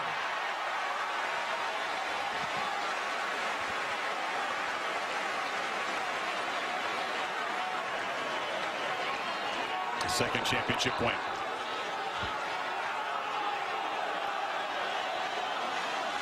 Thank you.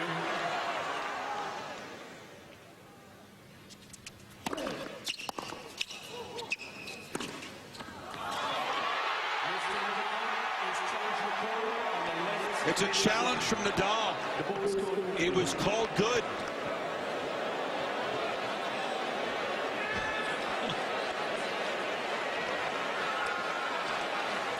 It's game, set, match Federer if it's good. And it is.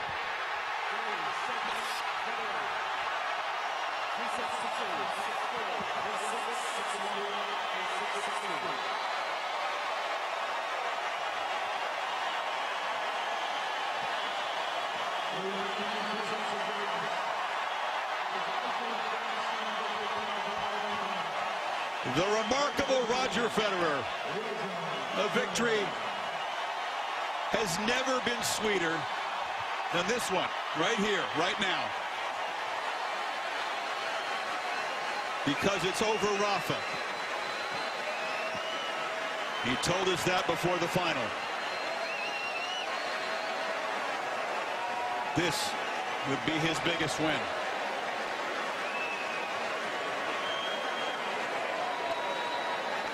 Boy, did this live up to it. And it'll be one of the most stinging defeats for Nadal. Another one in this quarter-final where he's lost his last 3 after a 2-love lead in the final set.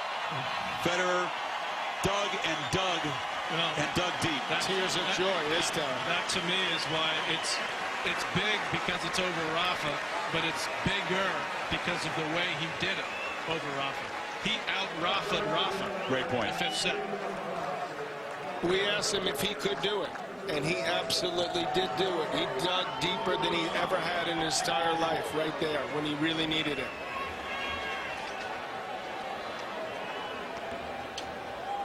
A weird ending. And a very weird ending with the challenge having to confirm it. And he didn't like the challenge when it first started, right?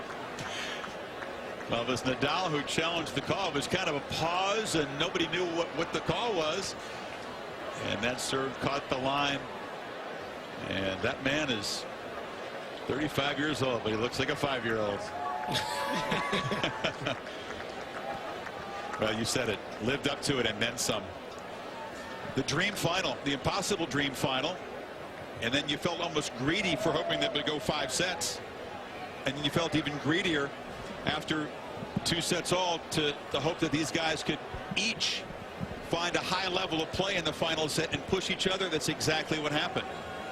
It was just how lucky were all of us to see this, to see the way this transpired, to go 5 and for him to pull it out the way he did. Just incredible. You like to hype things, and we talked about it was going to be who's going to be the greatest player, whoever wins it, and it really is true. Like everything we talked about was true, and everything that we hoped that it would be, it was. And the way that Roger was able to dig deeper than he ever had. I mean, and then he's down in the 5th set. It looked like he was going to run out of gas. He's calling the trainer. He's all upset. The doctors there. It looked, everything pointed to Nadal pulling that out. And Rafa was Rafa. I mean, he really was in the 5th set. He didn't do much wrong. He was the guy that was struggling, and I felt that he's going to find a way, because that's what he's always done against Federer before in these kinds of matches. You said out Rafa. That's perfect, because it was the kind of sustained battle of attrition in the 5th set where he kept putting Nadal under pressure. 3 consecutive service games. Nadal had some great answers. The first 2 couldn't escape that 3rd tough hold, and that's where Federer was able to get back. Did it possibly, I mean, he looked pretty fresh, but maybe that 5-hour match did take his toll a little bit mentally. You know, they have to stick with it. And Roger had seen Dimitrov battle that way, and he knew that hey, I'm got 17 majors. I'm better than this guy. I can do this. But to be able to do it.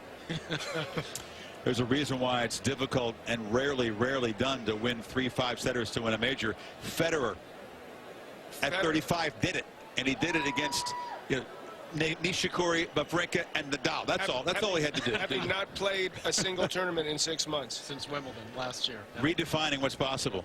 I'll take my. I don't think he's going to play to the French. This looks like this might be a pretty good year in tennis this year, 2017. My goodness. Well, we can update this top board, and this match with all the weight on it means that Federer pulls 4 ahead of Nadal, who continues to be tied with Pete Sampras. Rafa's drought since the 14 Roland Garros continues, and I guess that the Fed fans can feel like, hey, the debate is over. Let's not hear about who's the greatest. There's still time to go in all these guys, which is so great. It's why we see with Serena, Venus, people say, oh, she'll never have another chance. Why not? Look at the way they're playing. And Roger Federer, here you go, 5 Australian Opens. Now he's got the 1 French, 7 at Wimbledon. And I think we all got asked a question, maybe more than any other the last couple of years. Can Roger win another one? That 7-year gap, though, between titles here. That's the longest gap between titles at a major in the Open era. I thought he'd never win a major after the 2012 Wimbledon until I got here. And when I saw him moving early on, I thought he could do it, and he did do it. Well, Federer has sheer tears of joy with this. Tears of disappointment after Nadal got him in the final here 8 years ago in the 5th. He'll hug Rafa when he cries. Trophy presentation Just moments away. This is another moment besides the match that we need to savor. Well, ladies and gentlemen, it was the final that we were all hoping for, and it did not disappoint.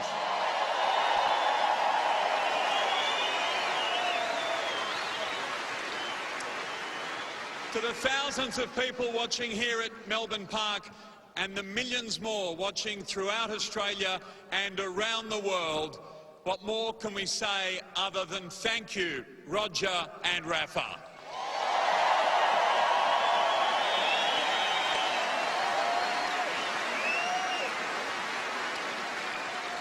Joining us for the presentation tonight is the President of Tennis Australia, Mr. Steve Healy, and the President and CEO of Kia Motors Australia, Mr. S.H. Cho. And a man, ladies and gentlemen, who won 3 Australian Open crowns, 11 Grand Slam titles in total, and in the process twice completed the calendar year Grand Slam in his stadium, Mr. Rod Laver.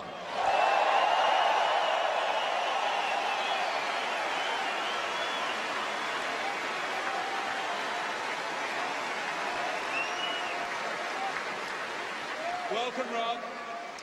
Also with us, the CEO of Tennis Australia and Tournament Director, Mr. Craig Tiley, and the Tournament Referee, Mr. Wayne McEwen. As you know, ladies and gentlemen, Kia have been great supporters of the Australian Open, and it is now my great pleasure to introduce Mr. Cho of Kia Motors Australia.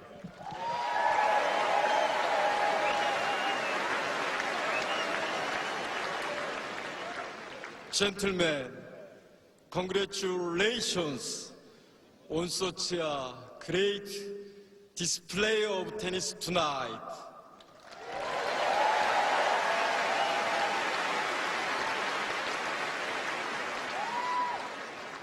On behalf of everyone at Kia Motors Corporation, I thank you for showing us exactly why the Australian Open is one of the world's most exciting major sports championships.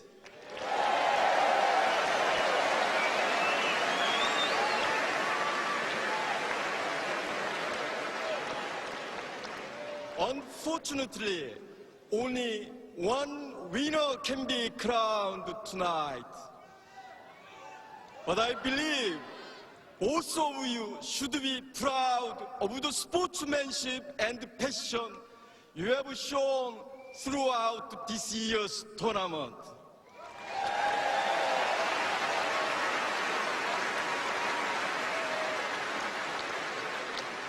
I also thank everyone at Tennis Australia, tournament staff and volunteers for their hard work in making this year's event such a huge success.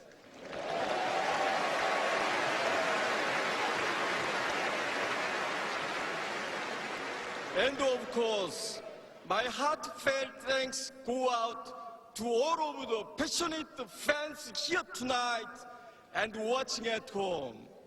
The Australian Open would not be where it is today without all of you, the best fans in the world. Thank you.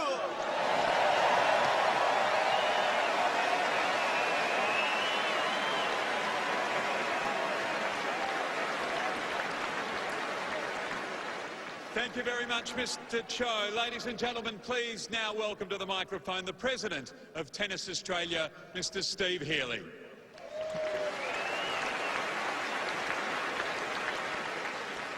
Good evening, everyone. What a tournament, what a night, and what a pleasure and privilege to have witnessed that final. That was extraordinary. First of all, to Premier Andrews and your government, thank you for the ongoing and fabulous support we receive for this facility. It is the finest tennis venue in the world, and thank you very much. Thank you also to our fantastic sponsors led by Kia, Jacobs Creek, Emirates, ANZ and Rolex, and all of the sponsors. We thank you very much for what you do. To Craig Tiley and the 8,500 tournament team, a wonderful job. brilliant effort. You deserve every praise heaped upon you by the players and by the fans alike. Well done, Craig. 728,763 spectators came through the gate this week, an Australian Open record, and I've never experienced a better atmosphere in the tennis stadium than tonight, so thank you. And to Roger and Rafa, you have turned on an absolute show, and you personify all of the great values of sport in fairness, good sportsmanship, respect for the sport and the great champions, including the respect you show for each other. It was a memorable night. To Rafa, we sympathise with you. It was a magnificent final. You are a champion and always will be, so well done. And to Roger Federer, your 5th Australian Open, 18th Grand Slam, the legend grows. Well done. Can I ask the umpire, James Kiothvong, to come up and receive a gift?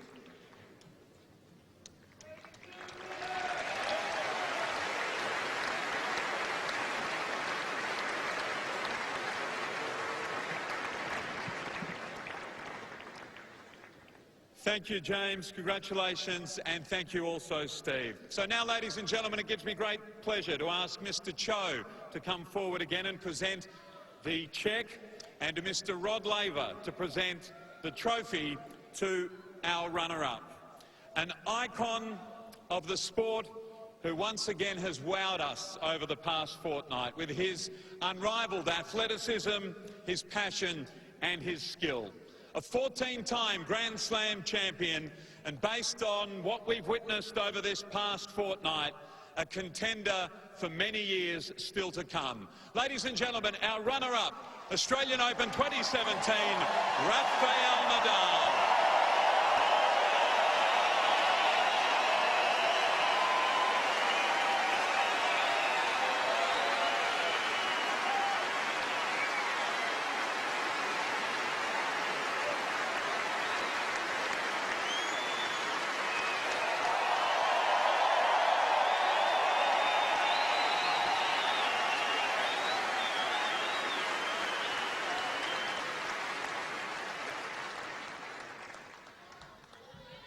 Well, good evening, everybody. First of all, just can say congrats to Roger and all his team. Just amazing the way that he's playing after such a long time without being on the tour. No? So that's just very difficult to make that happen. So for sure you have been working a lot to make that happen. So well done, congrats. Feel very happy for you.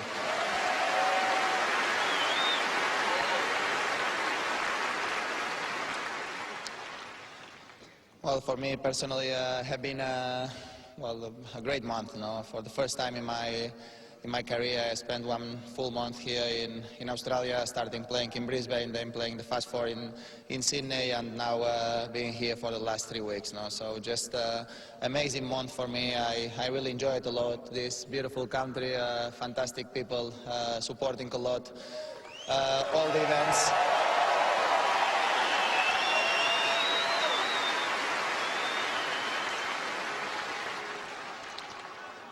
Supporting a lot, all the events, in every event that I played, the atmosphere have been unforgettable, and especially here in Melbourne, always going to be in my heart. No? It's a great 2 weeks for me. I had some hard time too without having the chance to compete at full conditions, some injuries. Well, it's not new that for me, but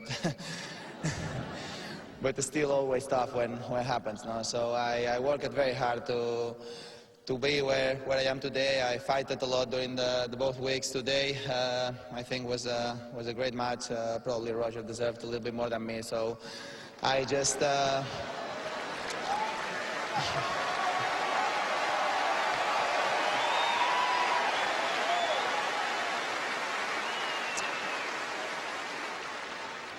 gonna keep trying. Now I feel that I am back at very high level, so I gonna keep fighting during the whole season to have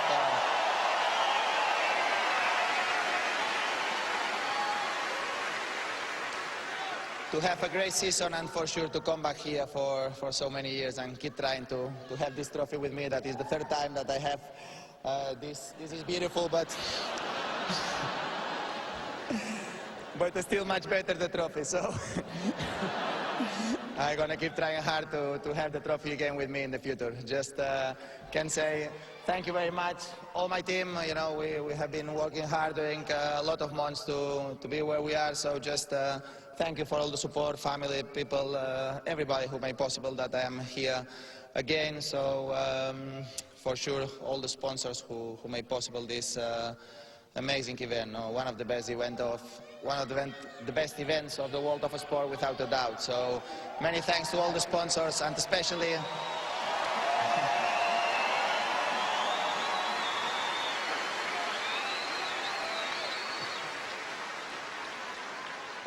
Kia, that is my personal sponsor after since 2004. So just thank you very much for the support.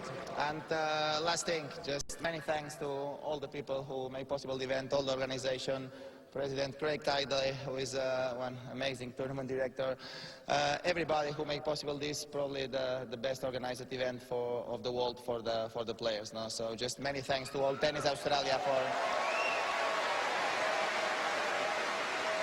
a huge support to the players, and I think to the fans too. No? So just I let Roger give the trophy, and see you next year. Thank you very much, everybody. Thank you.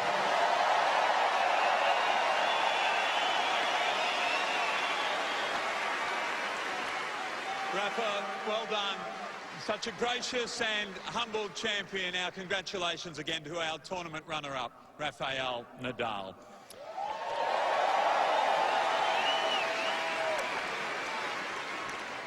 So, ladies and gentlemen, to our Australian Open champion for 2017.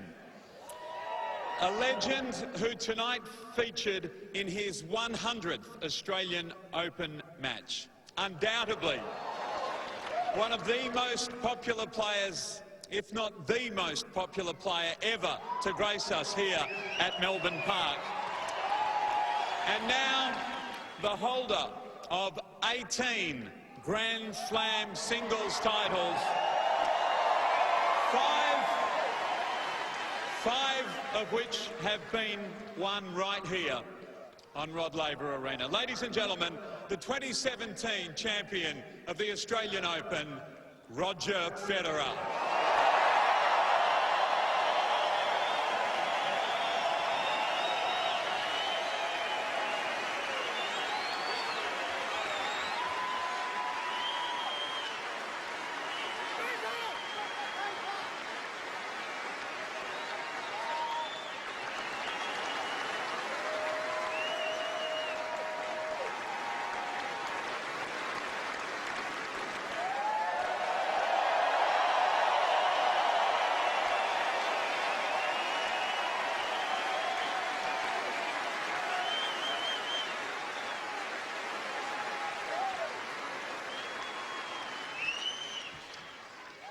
Thank you, guys. I'm out of words, and Rafa said so many great things, but of course, I'd like to also congratulate Rafa on an amazing comeback. I think when we were in...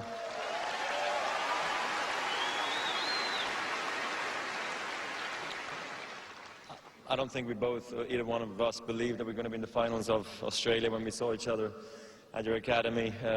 You know, sort of 4 or 5 months ago, and here we stand in the finals.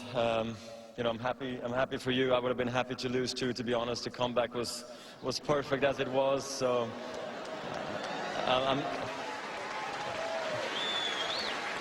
tennis is a tough sport. There's no draws, but if there was going to be one, I would have been very happy to accept the draw tonight and share it with Rafa. Really.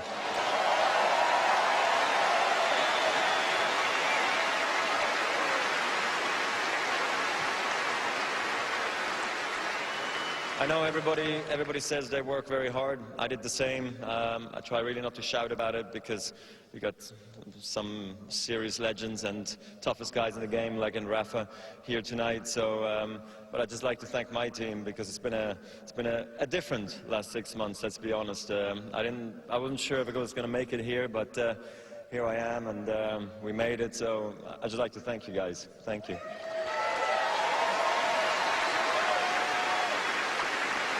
Danny, my wife, Severin, Ivan, Tony, everybody who's been on the ride, Pierre, my fitness coach at home.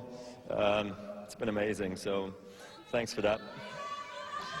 And of course there's also Rafa's team. You guys worked so hard over the years and deserve everything but more, so I wish you continued success this year and for hopefully many more years to come. You know, stay on the tour, keep playing Rafa, please. Tennis needs you, so thanks very much for everything you do.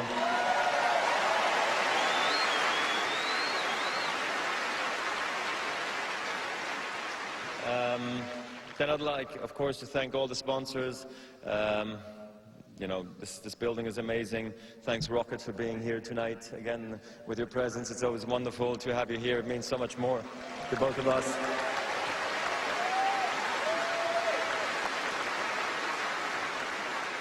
And of course, you guys fill up the seats and make it just a wonderful experience for us, the players, to fight harder and one more time and one more time. So it's because of you guys that we are standing here tonight as well, and we fought like we could, and yeah, just you guys made it super special for me always. You guys have been amazing over the years. I've been coming here for almost 20 years now, and I've always enjoyed it, and now my family does too, so thank you for that.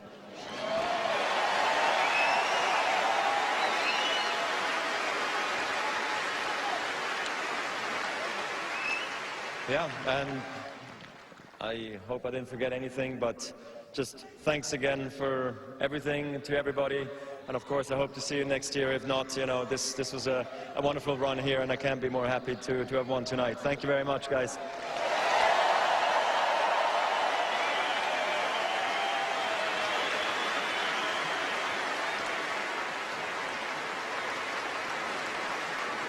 Ladies and gentlemen, I'm sure I speak for everyone in the stadium and indeed watching wherever you might be. It's a night we will never forget. Our congratulations and thanks to our runner-up, Rafael Nadal, and our congratulations to 18-time Grand Slam champion, Roger Federer.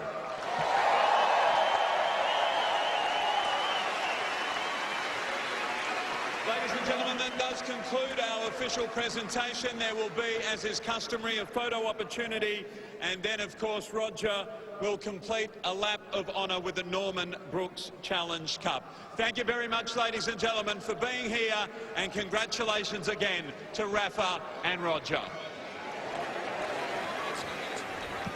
Well, Nadal has to feel gutted.